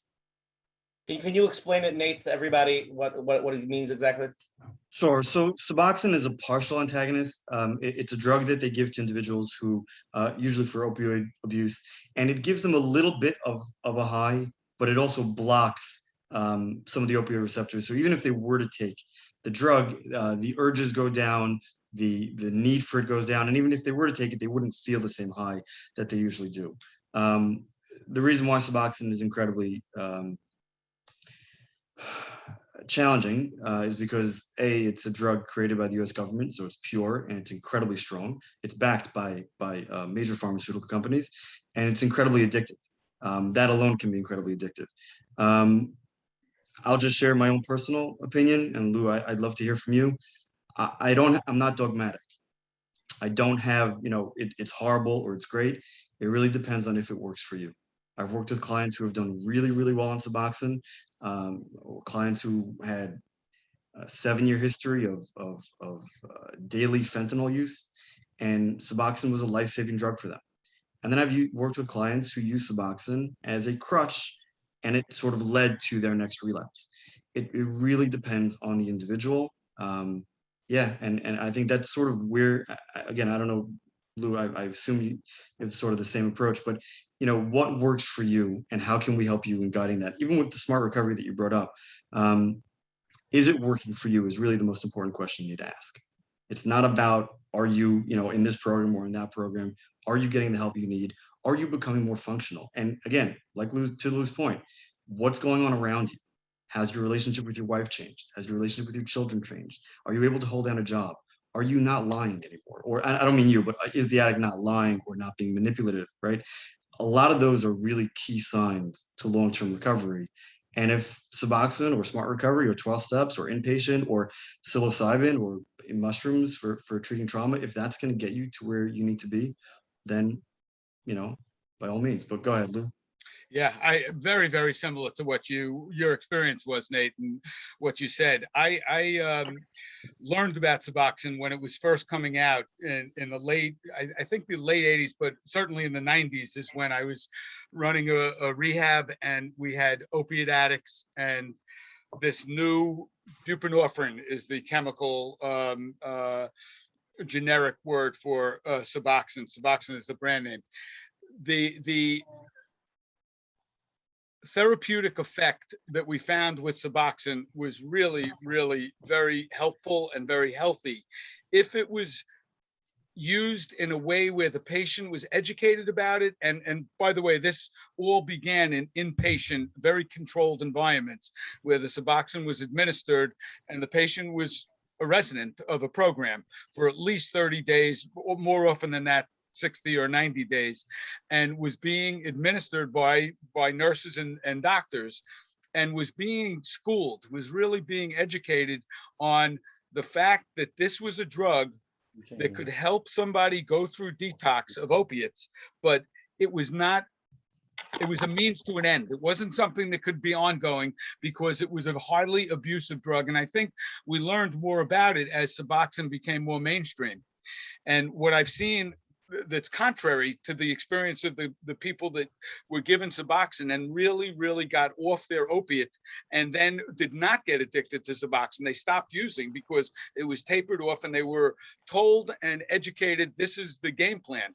You're not going to be using this forever. It's not like methadone. It's very different than what methadone was to heroin addiction.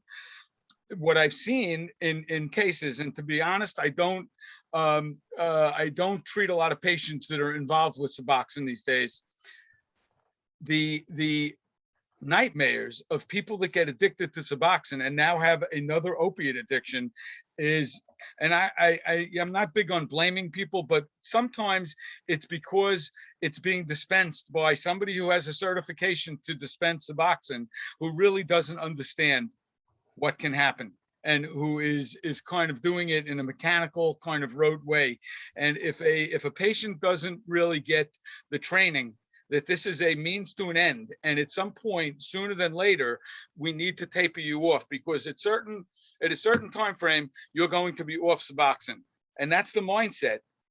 If it just goes on and on, it becomes very, very, it's habit forming. It's a habit forming physically, and it's habit forming psychologically as well. Okay.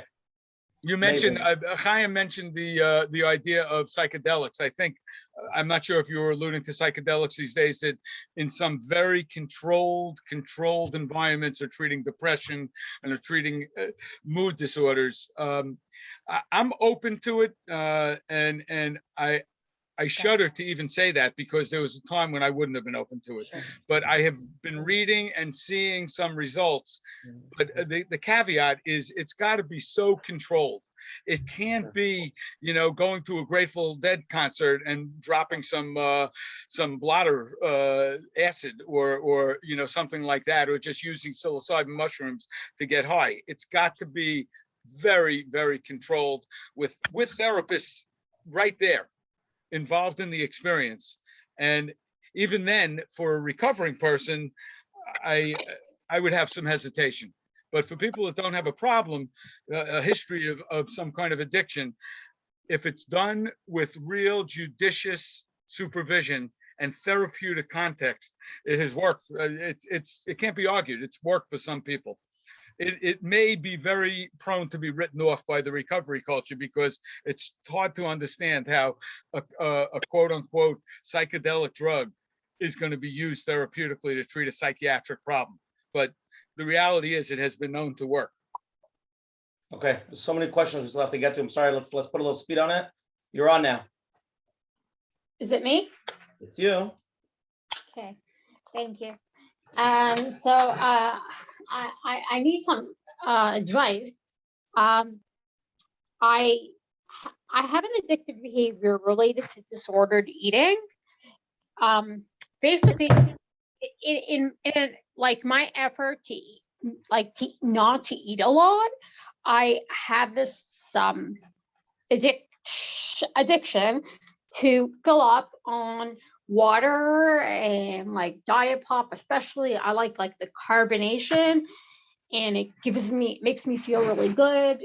And this it has definitely caused serious ramifications in terms of constant, in the past, constantly low sodium and many hospitalizations because of it, and serious damage to other parts of my body. And eating disorder treatment doesn't really work because in inpatient treatment, you constantly hear staff encourage people to drink. And so the behavior doesn't really get addressed.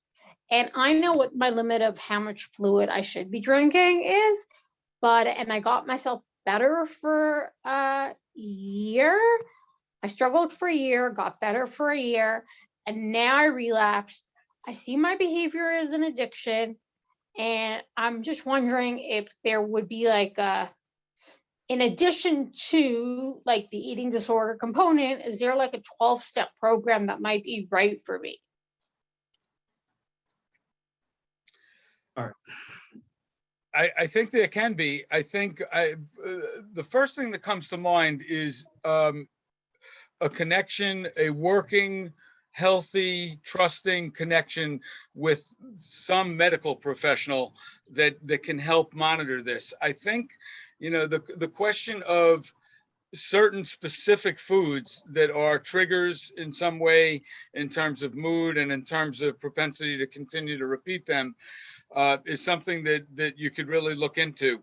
I think that food addiction, just to be a little bit more general for the folks that asked about food addiction, food is one of those substances that, and there are processes as well. Sexual behavior is a process that really involves, in a healthy way, certainly in the frum community with very important guidelines, it's a healthy behavior. So people do not have to learn how to use heroin healthily. They don't have to learn they don't even have to learn how to drink in a way that's non-problematic. Drinking is something that you can become abstinent from. Gambling, I believe, although there may be some people that would argue this, I believe strongly in my orientation that gambling is something you can become abstinent from. Nobody has to gamble. And if it's a problem, you can learn with the help of other people. And certainly GA has been incredible for people large. And ironically, we as a Jewish community of whatever affiliation of Judaism we have had a very high percentage in GA from the very beginning of GA. Jews have been very susceptible to gambling problems for whatever reason. I don't know that I want to get into that, but eating is an example of something that you can learn how to do in whatever form it is. And this does speak to the question that you're talking about. There may be certain foods that you truly have a quote unquote allergy to that are, once you start eating them, it's very hard to stop. You can learn how to become abstinent from those specific foods, certainly for the person who has compulsive overeating, or the person who's bulimic and purges their food after they eat, or the person who is anorexic and starves themselves. There's treatment, and often when it gets into an advanced stage of any of those eating disorders, there's really a need for professional help. And there are programs, 12-step programs, that are incredibly helpful. But I'm not sure how well I did answering your specific question, because there are some nuances to it that I think a medical person might be more astute in terms of directing you to the right. Okay. Well, let's go to the next question. It's going to tie into it, and then maybe Nate will go first. You're on. Hi, thank you so much for your show, for the specialist on. I actually, yeah, it was related. So I had a classmate over 20 years ago who suffered from anorexia, got married, had kids, and succumbed. Another relative, in the family of a family member who was bulimic. The pressure, then there's crazy pressures to stay slim. I personally suffered from the opposite. I was overweight, and I'm in a family of overweight people. And I ended up having gastric, bariatric surgery. Baruch Hashem, I've kept it off, and mostly by listening to Healthy Overeaters Anonymous, A Vision for You online. It's online on the phone, and I've been working, and it's tremendous. It's such hard work to keep the weight off. And I really work on it one day at a time because it's impossible. The food's everywhere. It just is in the frum community. It really is. So, and the thing is, the numbers of people that I hear that are actively working to gain weight so that they can have the bariatric surgery, or the people that are just having surgeries left and right now, wouldn't that be, I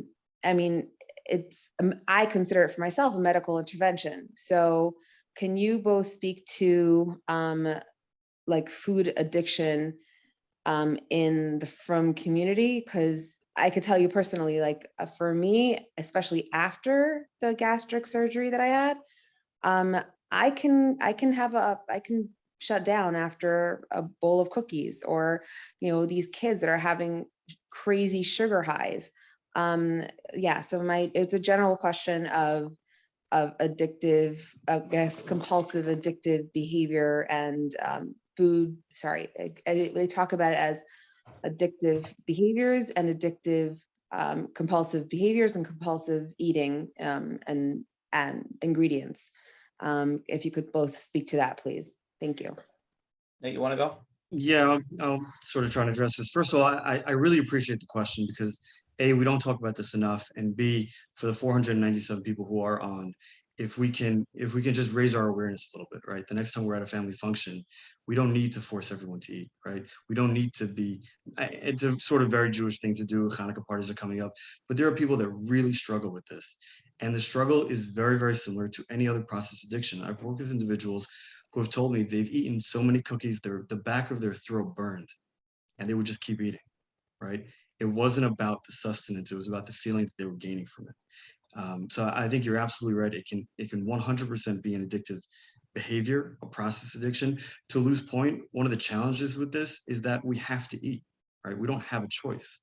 There's no way to become abstinent.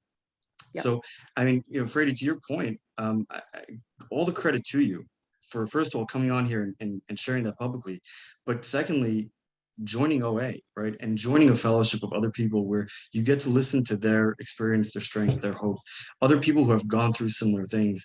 And Lou, anybody here who's been to a 12-step meeting, that the bond, the fellowship that happens in those rooms, it's incredibly powerful. It's sort of like a band of brothers.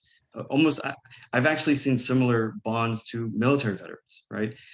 We're in the trenches together. We're struggling with this together. We haven't figured it out, but I'm going to help you and you're going to help me. And we're going to work with each other to support each other.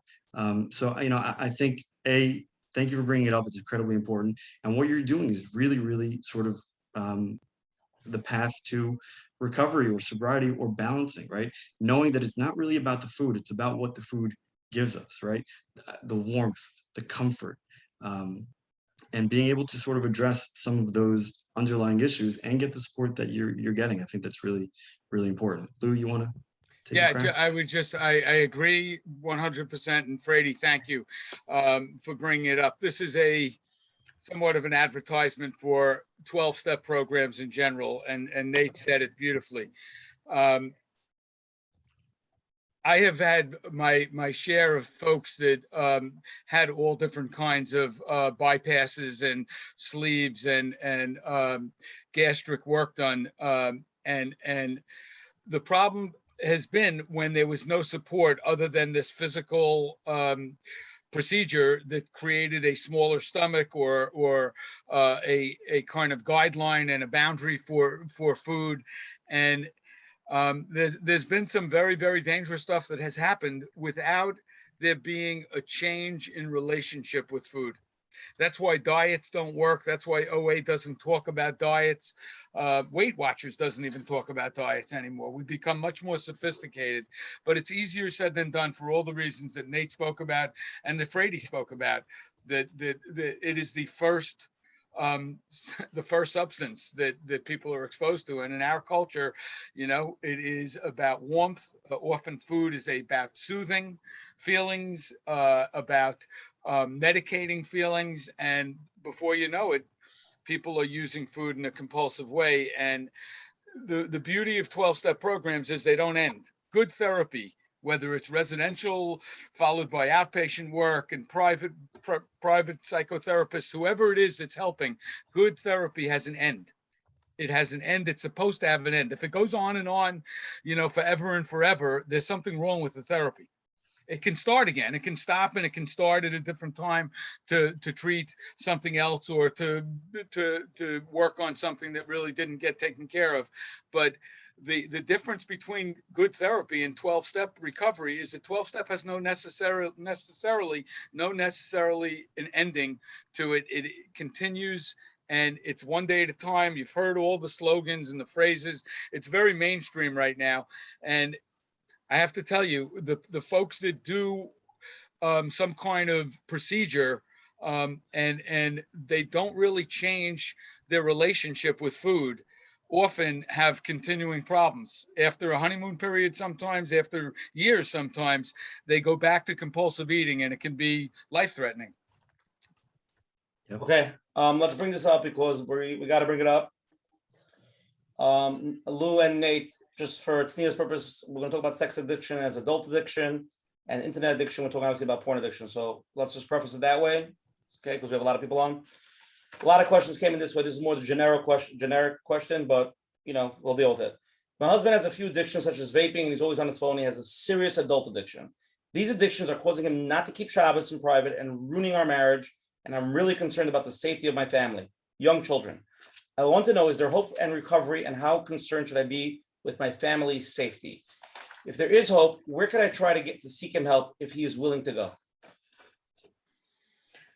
So about 10 years ago, I was getting inundated with these kinds of problems. And that euphemism adult problems it's a new one to me, but it's beautiful. Any euphemism that will help somebody get help, I'm all for. On the hierarchy of shame, there's no addiction that's more shameful for people than sex addiction, than pornography addiction, than images, whatever the medium is. And to be honest with you, it happens with both men and women, as shocking as that might be, because it's just another myth that it's only men that have this challenge. It can be women as well, and there is hope and there's help, and it requires some direction. It requires some honesty. Often people that are married to somebody with a porn addiction need to get help themselves, just like in the scenario with alcoholism, that I would suggest don't wait for your husband to say and wake up one morning and say, okay, I want to go get some help now. Get help yourself. There are therapists that are trained. There are frum therapists in our community that are trained now, and they will do an evaluation and they will start to help you. There are places that you can meet with other people of the same gender. If it's women, it's spouses that have husbands that have problems with porn. There are answers, and some of them are learning the facts, learning the truth, and connecting with other people, other women for women and men for men who have really been in the same boat and are moving through this and seeing some important bonding go on and networking, and there are solutions to this problem. Yeah. Yeah. So just to piggyback off of what Lou had shared, it's absolutely a very, very common issue. I've worked with some therapists who are leaders in the field of treating sort of these adult addictions, and they've told me, unfortunately, they're in Besdin every week. And these are not non-Jewish therapists, but this is unfortunately a very common issue, and it's not just an issue in our community. Reluctantly, there are these research papers that are starting to come out on the impact of children, because we're going to start seeing 20 years from now adults who were children growing up in a world where everything was accessible to them, and what impact did that have on their relationships. So I do think it's a very, very big issue. Is there help? Absolutely. There are a lot of support groups out there. There are programs out there. Like Lou said, there are therapists in the community that are incredibly trained at treating individuals who are struggling with an adult or internet sort of addiction or process behavior. The one thing that I would just add, with not talking about the family piece, if there's an individual here who is struggling, whether it's a food addiction or it's a process addiction, adult addiction, whatever it is, what do we gain from the behavior? What does it do for us?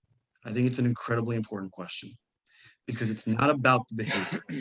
As long as as long as we're attacking the symptomatology, we end up creating the disease that we fear, right? So we attack, don't drink, don't eat, don't watch things on the internet, and we create sort of this fight. We don't actually get anywhere, but where does it come from? What do I gain from it? What does it do for me? And a lot of people, and again, just very quickly, there are a lot of attachment disorders, trauma, communication issues, individuals who are naturally passive aggressive, and they find other ways of expressing themselves or self-soothing, whether it's depression or trauma.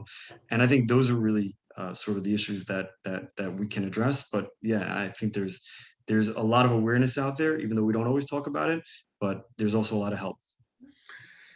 I just want to add one other thing, because Nate mentioned one of the 3 A's. The 3 A's are something that we teach people in educational programs like this program, and also in therapeutic programs that have made pornography as one medium of this problem we're talking about so far-reaching. The 3 A's. Each one of these words starts with the letter A, and Nate mentioned one of them: access. The accessibility of pornography and anything that can be construed as pornography is just incredible these days. It's everywhere and on any phone or any computer. So accessibility.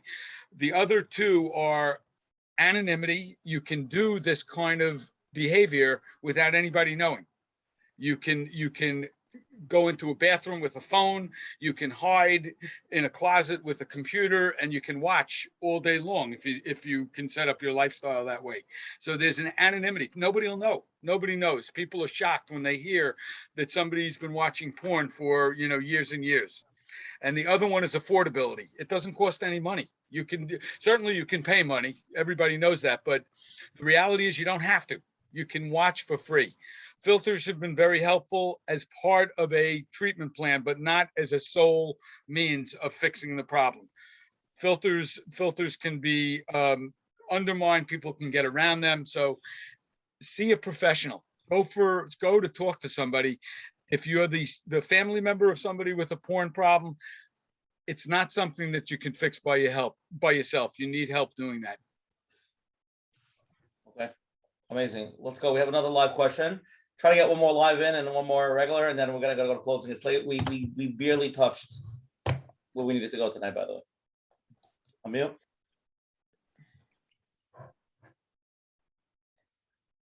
Wait one more second. Okay. I want to get a little bit into what spouses deal with. I think it's an important topic we didn't touch on, and this question really emphasizes this. I'm ready to face reality. I suffer from anxiety from just thinking my spouse is back at the casino or drinking with his friends when he says he's going out. How do I learn to trust him? I can't just let go because I know he has a gambling issue, but I can't always think he's lying to me. How do I balance when you're dealing with a spouse with an addiction? How do you balance between not going neurotic and having a nervous breakdown every time they go out, and also at the end of the day being responsible, not closing your eyes? Great question. Yeah, I think that in a best case scenario, there is a learning process about what the addiction is, and there's also a interpersonal piece of work that gets done with a facilitator, a therapist, so that you can talk about this with your loved one, with your spouse, and you can together come up with some kind of game plan. I mean, I'm assuming that the person is aware they have a problem and is in some kind of recovery. If they're not in recovery, then it's an unrealistic expectation to expect that you're going to be comfortable when they come and go. What you can do about it in terms of directly affecting it is something that it will take some recovery on your part. And that's why when we talk about family members, we talk about their recovery. We don't talk about just the addict's recovery. We talk about a family member's recovery. And what does it mean to be in recovery as a family member? It doesn't mean that I stop caring. It doesn't mean that I put my head in the sand. It means that I really start to get support from other people that are going through something similar to what I'm going through, that I learn as much as I can about what happens to me, and that I start to make boundaries and set limits. And you know, one of them may be that my husband or my wife needs to get treatment because they are not getting well. They may be saying that they're getting well, but their behavior is staying the same. They're lying. I'm catching them in lies, but I'm also getting out of being a detective. I'm getting out of being an investigator and deceiving myself into thinking if I can make sure that they don't gamble, that'll be a foolproof way of them not gambling, for example, or drinking, for example, or watching pornography, for example, any and all of those areas. And so I need help myself. And if I'm getting help myself, there's a better chance that I can help my husband or my wife join me in getting some help together and coming up with a game plan that we really can live with. And over time, my anxiety, hopefully, more than likely, if we're both in recovery, we have a common language, we have a common set of motivations and goals, and things can get better, and they do get better. Okay, I have 3 more questions I want to get to, so let's go to the next one. Nate, you'll answer Sure. this. Go ahead. You Go can ahead. you can jump back in afterwards. This is like really an enabling question. I think parents deal with this a lot. Hi, am I on? Oh, here we go. Look at that. Perfect timing. Thank you. You're on. Thank you for this helpful show and for taking my question. This is in context to watching movies and TV shows. At what point is someone addicted? Is it by how much someone actually engaged in the behavior, or rather how emotionally consumed they are with it? And how can they be helped? Is there an idea of balance and on occasion that it's accessible, or is complete abstinence the best way? Also, can it develop into a more concerning addiction if not addressed? And lastly, does hiding a behavior because others in the immediate environment won't approve of it, even if it's something that you may personally be comfortable with, make it more addictive? Okay, so I just want to take a quick crack at this. I love the question because, again, it's not something that we usually talk about. We don't conceptualize watching movies or Netflix as an addiction, but the escapism route is similar to other addictive behaviors, right? And I think that's really important. What are we gaining from the behavior? Are we using it as an escape? And is it getting to a point where we're escaping to the point that it's impacting our children, it's impacting our parents, it's impacting our family members? I had, just as an example, and I think kids are always a great indicator, they're sort of the canary bird in terms of problems in the family. I had a kid write a paragraph about Rosh Hashanah, and it was just a regular paragraph, what he felt about Yom Tov. And one of the lines he wrote is that I actually love Yom Tov because for 2 days, my father can't use his phone. And that was a real impact for this kid. He grew up in an environment where his father may or may not have realized it was a problem, but he saw this every single day. His father was escaping into a different reality. And again, I don't know, when I work with teenagers sometimes, you can even notice they talk the way that people talk in movies and TV shows because they're so engrossed in sort of that world. Nobody talks like that in real life. Like that dialogue doesn't actually exist, but they sort of become enmeshed in that. So I think the indicators are really, what are the consequences? And what happens when I stop? And that's really, really interesting, right? We usually think that withdrawal is associated with a chemical withdrawal, but there's also an emotional withdrawal, right? So if I watch movies as a way of coping with stress, trauma, depression, anxiety, and all of a sudden I'm doing that for 10 years and it's getting progressively worse, and then all of a sudden I stop, I'm going to feel incredibly uncomfortable. I'm going to feel antsy. I'm going to start feeling emotions that I've never felt before because I've been suppressing them with this escapism behavior. So I think those are really two really important indicators in terms of assessing what an addiction is. And I even think, like, if we even remove the word addiction, right? I don't know if a person is an addict or not, but is it harmful or is it helpful? And I think that's really sort of an important question. In terms of 12-step programs, Lou, I don't know if maybe you might know, I don't believe there are any 12-step programs specifically for escapism or for, just watching movies, but a lot of the tenets are very, very similar. So any addiction type of material that talk about, being honest with yourself, being comfortable in your own skin, learning how to live in the moment, learning how to feel the feeling wash over you and not react impulsively. I think a lot of those are going to be really similar in terms of treatment. Yeah, the only thing I could think of with watching movies is that it requires an electronic device, and it may be suitable for some of the new 12-step programs that have to do with electronic devices and behaviors that incorporate some kind of electronic device. I think if a person has that propensity, movie watching, and they went to that type of meeting, they would find like-minded people that are working on something within the ballpark, something that's similar. Okay, let's try to hop around these last 3 questions, okay? I know you see you do all this stuff and then so much happens. Usher, Okay. we're good. We can keep going, right, Lou? I mean, you're good? You're good. I don't think I'm going to sleep tonight, so that's Lou, where's your dopamine level? I just want to know. Show me. I told you. I've always had a very close relationship with my son. He has been struggling with drugs for the past few years, and I try to do everything I could to make him feel comfortable. I've gotten him a car. I fought with treatment centers to allow him to use his cell phone and come home for family simchas. People have told me that I'm enabling or codependent, but I just want my son to be happy. Should I be stronger boundaries? If yes, how? Classic. Parents have to deal with this. I'm sure, right? The mother. It's always the mother, right? Not always. Okay. But I just want to jump in, Lou, just from my experience, please, because this is sort of what I do. I work with the family, and I work with, we're the only kosher treatment center in the tri-state area. We're located here in Jersey. This is a very common issue that I work with, and I think Lou is really going to flesh this out. But the term enabler and the term codependent, there's this negative connotation to it. And the second people feel like we're being judgmental towards them, they shut down and we can't have a conversation. So I think this is really important. Parents aren't actively trying to sabotage their children's recovery. I don't know of a single parent that wants their kid to keep using. They just love their kids. They have a need to make sure that their kids are happy. And that need may have to do with their own baggage. Maybe it may have to do with their own childhood, right? Where they were the saviors, where they were the helpers, where they needed to make sure that everybody else around them was okay.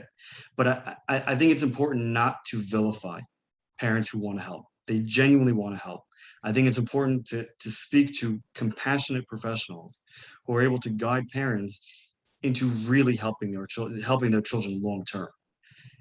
I'm just going to share this openly. If your child has a cell phone in treatment within his first 28 days, he's not going to focus on treatment. Right? He's going to be incredibly distracted. And I've seen cases where clients will call somebody on their phone and boom, and before you know it, they AMA'd against medical advice. They left treatment and now they don't come back. And I want to put this out there because I know we never mentioned this yet. When we talk about alcoholism and substance abuse, there's a real risk of death. Like this is not just, let's try and work on a habit forming behavior. If a client finally has the courage to get into treatment, not everybody leaves and has the ability to come back in.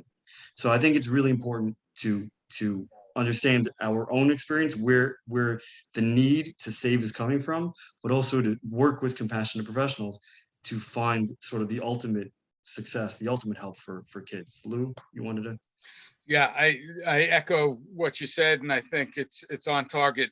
I have yet to meet an enabler who is not enabling, at least to some extent, out of love. And I certainly have never met a person who was accused of enabling, doing it maliciously because they wanted to hurt somebody. It's a word that has a pejorative connotation. And, I was introduced to it when I first got into this field a long time ago. And I have very mixed feelings about that word, enabling, because it almost implies I'm doing this intentionally, this bad thing for this person I love with intentions that it's just not the case ever.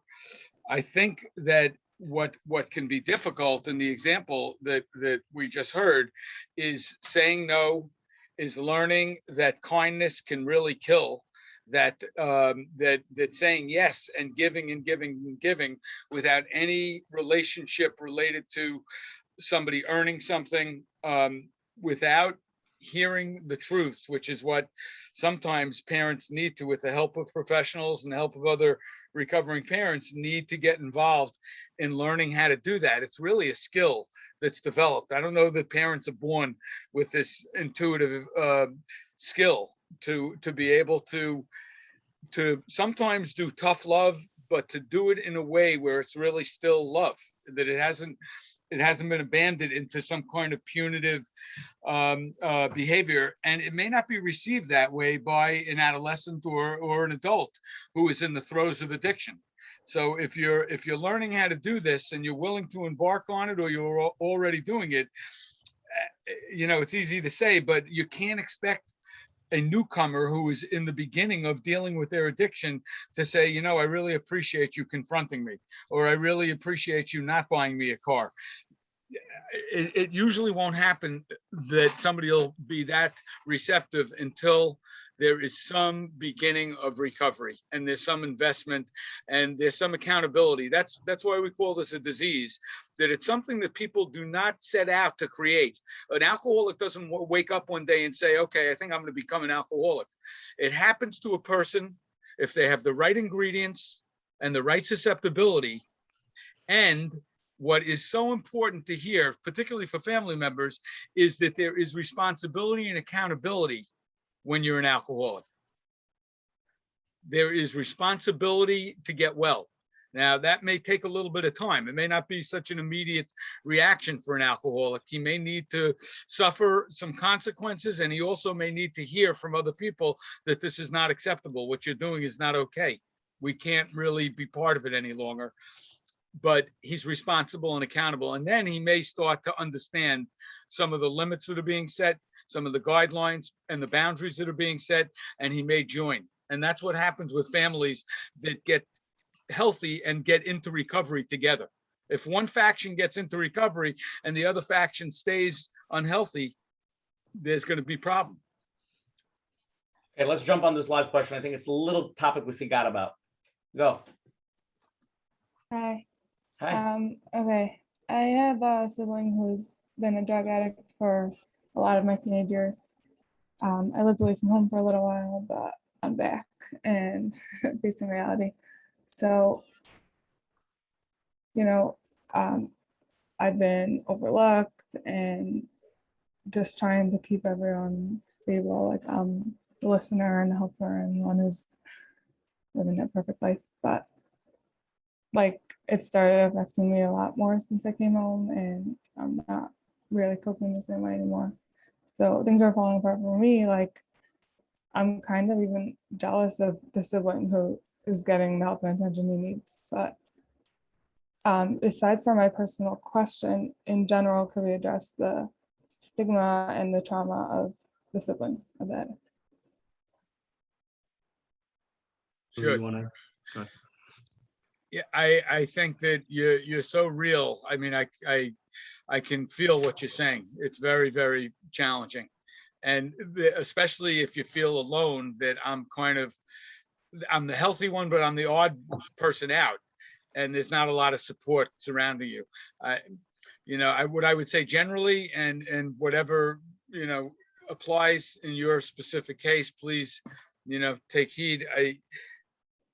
You need a person in that kind of environment needs support, and often can't look to the immediate folks in the environment that they're in to provide that support. They need to, as best they can, with whatever resources they can, get that support outside. I didn't hear so clearly, but in your case, you came home from a rehab? I lived away from home just to get away, but I'm living at home again now. Yeah, I can't. I'm sorry. I'm not. I'm saying, just not. saying she's saying that she moved away from home because the matzah was so bad, and now she came Yes. back.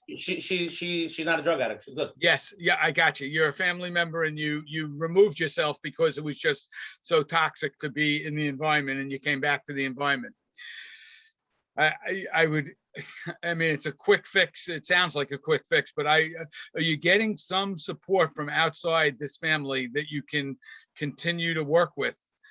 Whether it be professional and also recovering people, and can you continue to rely on them and to speak with them and to have, you know, ongoing contact with them?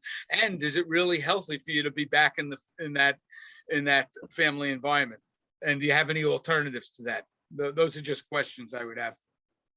And if I can just piggyback off of what Lou just said, I think, you know, I don't know who you are, but just hearing the question, like Lou said, it's real. You can hear the emotion over the call. I think you deserve support. And I think this is a really important piece. Family members, whether it's parents, siblings, children, they deserve support, especially someone like you. And I've seen this with families that I've worked with, where one individual is a problem child and they get all the attention. There are some children who'll start acting out because it's like, hey, I also want some negative attention. And you haven't done that, right? You haven't made that decision to go down that path. Sort of the opposite. You've become the listener. You've become the helper, which I think says a little bit about your character and who you are as a person. You deserve as much support as you can get. And I'll just say this as a professional, if someone like you were to call, the least we can do is be there on the other end, right? I mean, you're living in that moment. You're the one going through the fire. There are people out there that's what we do. We're here to answer the call when you do make that phone call. And I will share this. I don't know if this is true for you, but I have worked with adults who were in similar situations, and those listening skills made them a better person, right? That ability to be attuned to other people. They were better adults if they got the support that they needed. And when they don't get the support, they sort of become parentified. It's their job to make sure that everybody else is happy. They burn out very quickly, and now they're the adult who has issues. But if you have the ability to get the support that you need with the character that you've been exhibiting, you can really be a really big support to people as you get older, if that makes sense. Beautiful. Okay, we'll just go with one last question. I have so many here. Sorry, I have to pick this one, but I'm just going to pick this one. And then we'll go to closing. My child went into rehab a few weeks ago. Friends and family members have begun asking about him or her. What do I say to them? How can a family deal with the shame or embarrassment of having someone in recovery? I know I have family members that will not be accepting. I don't need any more stress on my head. What do you advise? So if I can just do this really quickly, I've actually gotten this call from parents with the rehab that we work with. I will never tell a parent what to do. I don't have the audacity to think I know how to live your life better than you. I've never walked a day in your shoes. I don't know what it's like for you to be in your situation. And even if people have similar situations, no situation is exactly the same. Everything in life is incredibly subjective. I think when those questions are asked, it's important to ask them to a professional, but to begin processing them, right? What does it mean for me to have a child like this? What does it mean for me to have to talk to my neighbors about where my child is or why he's not at a family simcha? What's my part that keeps coming up in this? And with some of the parents that I've worked with, there's a level of mourning that's associated, because we all have dreams for our children when they're younger. We all want our kids to be a certain way. And when that doesn't turn out, there's a loss that parents experience. So I think the question is a beautiful question. I'm not sort of answering it. Do you take your kid home? Do you not? I think, some of the work is really, what are the underlying pieces? What is it like for the parent? And can the parent get sort of the support that they need to help them work through that process of having that kid in treatment? Excellent. Yeah, I would just add that sometimes in the beginning, it's more effective and more comforting and more supportive to trust and it may be counterintuitive, but to learn to trust somebody who's been through what you're going through, to be able to take a risk with a parent who's been in your shoes as opposed to somebody that you may know very well, or maybe a relative of yours that's interested in finding out what's going on, that it's just not the right time to share the exact nature of what's going on. And that can be a building block to talk to somebody who's actually been in that position and has negotiated and worked through that, through a 12-step program, through a family program, can be very, very helpful as a first step. Okay, everybody, it's been an amazing time. We're gonna go to closing. Stay on. I have a bunch of things to say. I feel really bad. I feel like we really touched. There's so much more to we definitely. Lou, I know you scheduled next week, but clear it up. First, next week.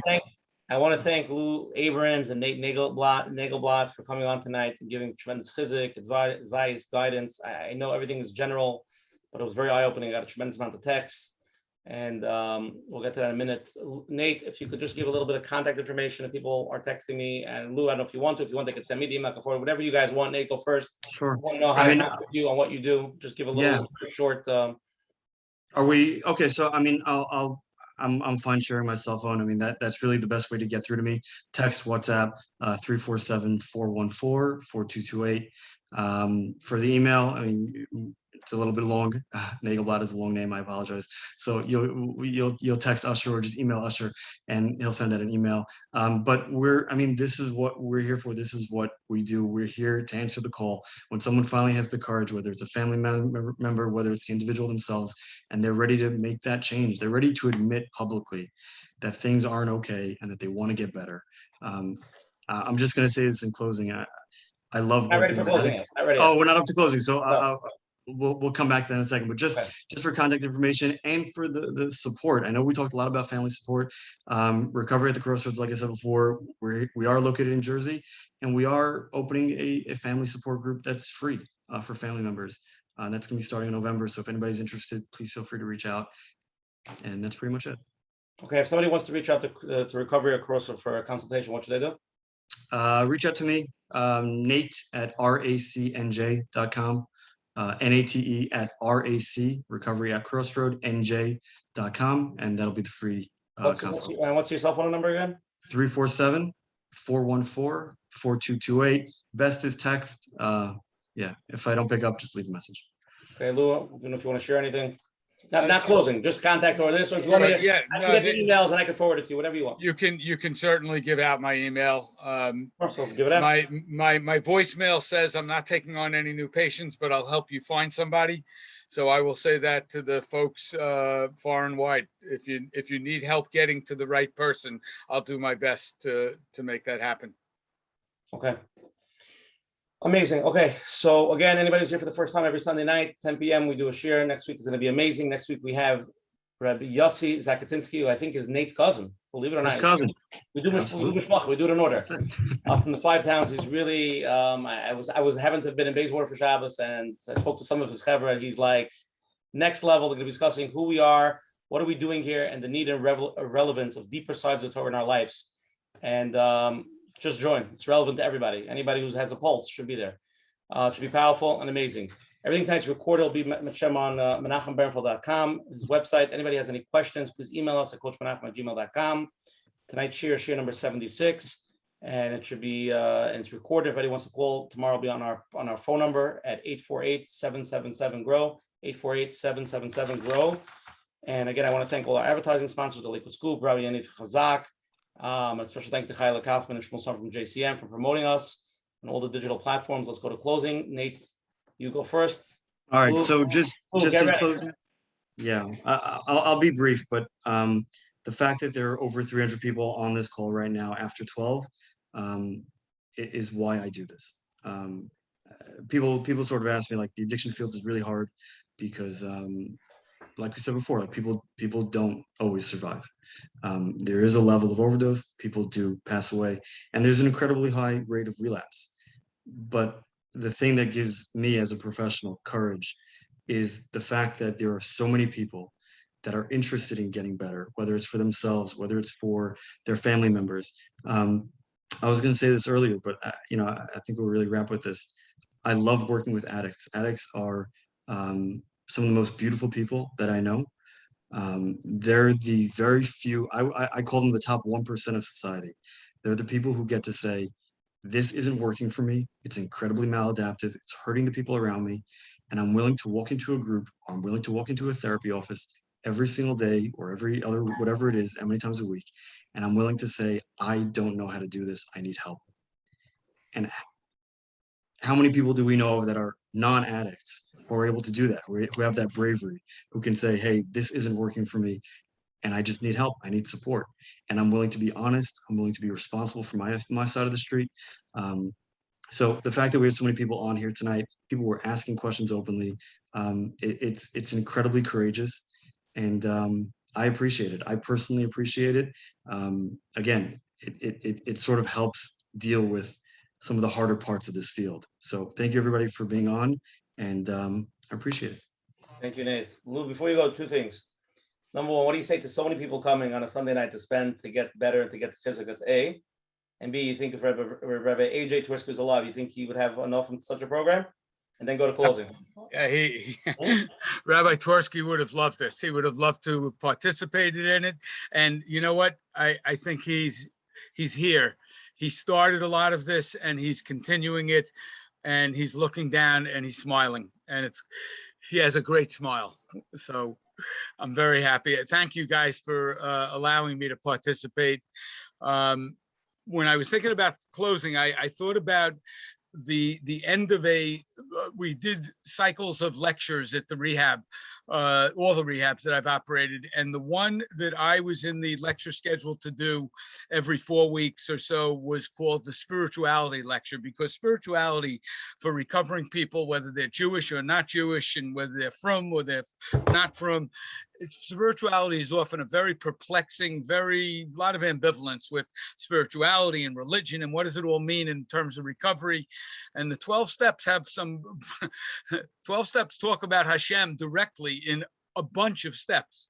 And people they'd scratch their head and they'd be uncomfortable. And so at the end of the spirituality lecture, after we really hashed out what is spirituality, what does it mean, and we went through a whole bunch of information and sharing on the part of it was a very interactional lecture. I would ask the people in the audience, there were usually 70 or so patients that were at different points of time in their recovery at the rehab. I would say, why are you here? Why are you here? Meaning, why did you live? Why you could have died through this addiction? These were all people in early recovery from drugs, alcohol, and all sorts of other ailments, but specifically drugs and alcohol. People that drove drunk repeatedly, that did all sorts of dangerous stuff spiritually, emotionally, and physically. And so the question to them was, why are you here? Why did you not die? What is there for you to live for? And people would stop in their tracks and they would think about this. And I ask it to the people on the screen tonight, family members alike, because there's reasons why family members are on the screen tonight. And what do you have to live for, to go forward with? And so you may have very individual answers to this, very specific to yourselves and your families and your place in the world.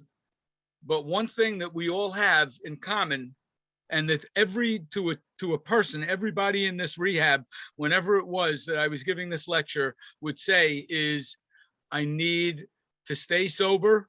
I need to stay sober as a family member, which means I need to keep growing and connect with people and get support and start to give support as well. I need to pass it on, which is absolutely the 12th step of every single 12-step program is about passing it on, having had a spiritual awakening as a result of these steps, and goes on to speak about passing it on. And so I would encourage people that sat in and that contributed. You contributed if you said nothing tonight. You contributed by being here, and you have the ability to pass some of this information on to loved ones, to your community, to Rebbeim, to whoever you think may be able to get something. And when you pass stuff like this on, it gets reinforced inside you. You gain chizuk personally, and you give chizuk, and this is what we're about. And so thank you, Usher, Nate, it was really a pleasure. Thanks everybody for hanging in there until 10 after 12. And it's Monday morning, by the way. All right, let's start our next session. Thank you, Lou. Thank you. You guys are amazing. You're tzaddikim. And Menachem will see everybody next week, next Sunday night, October 24th, same time, same place. Rabbi Yossi Zakatinsky. Take care. Good night.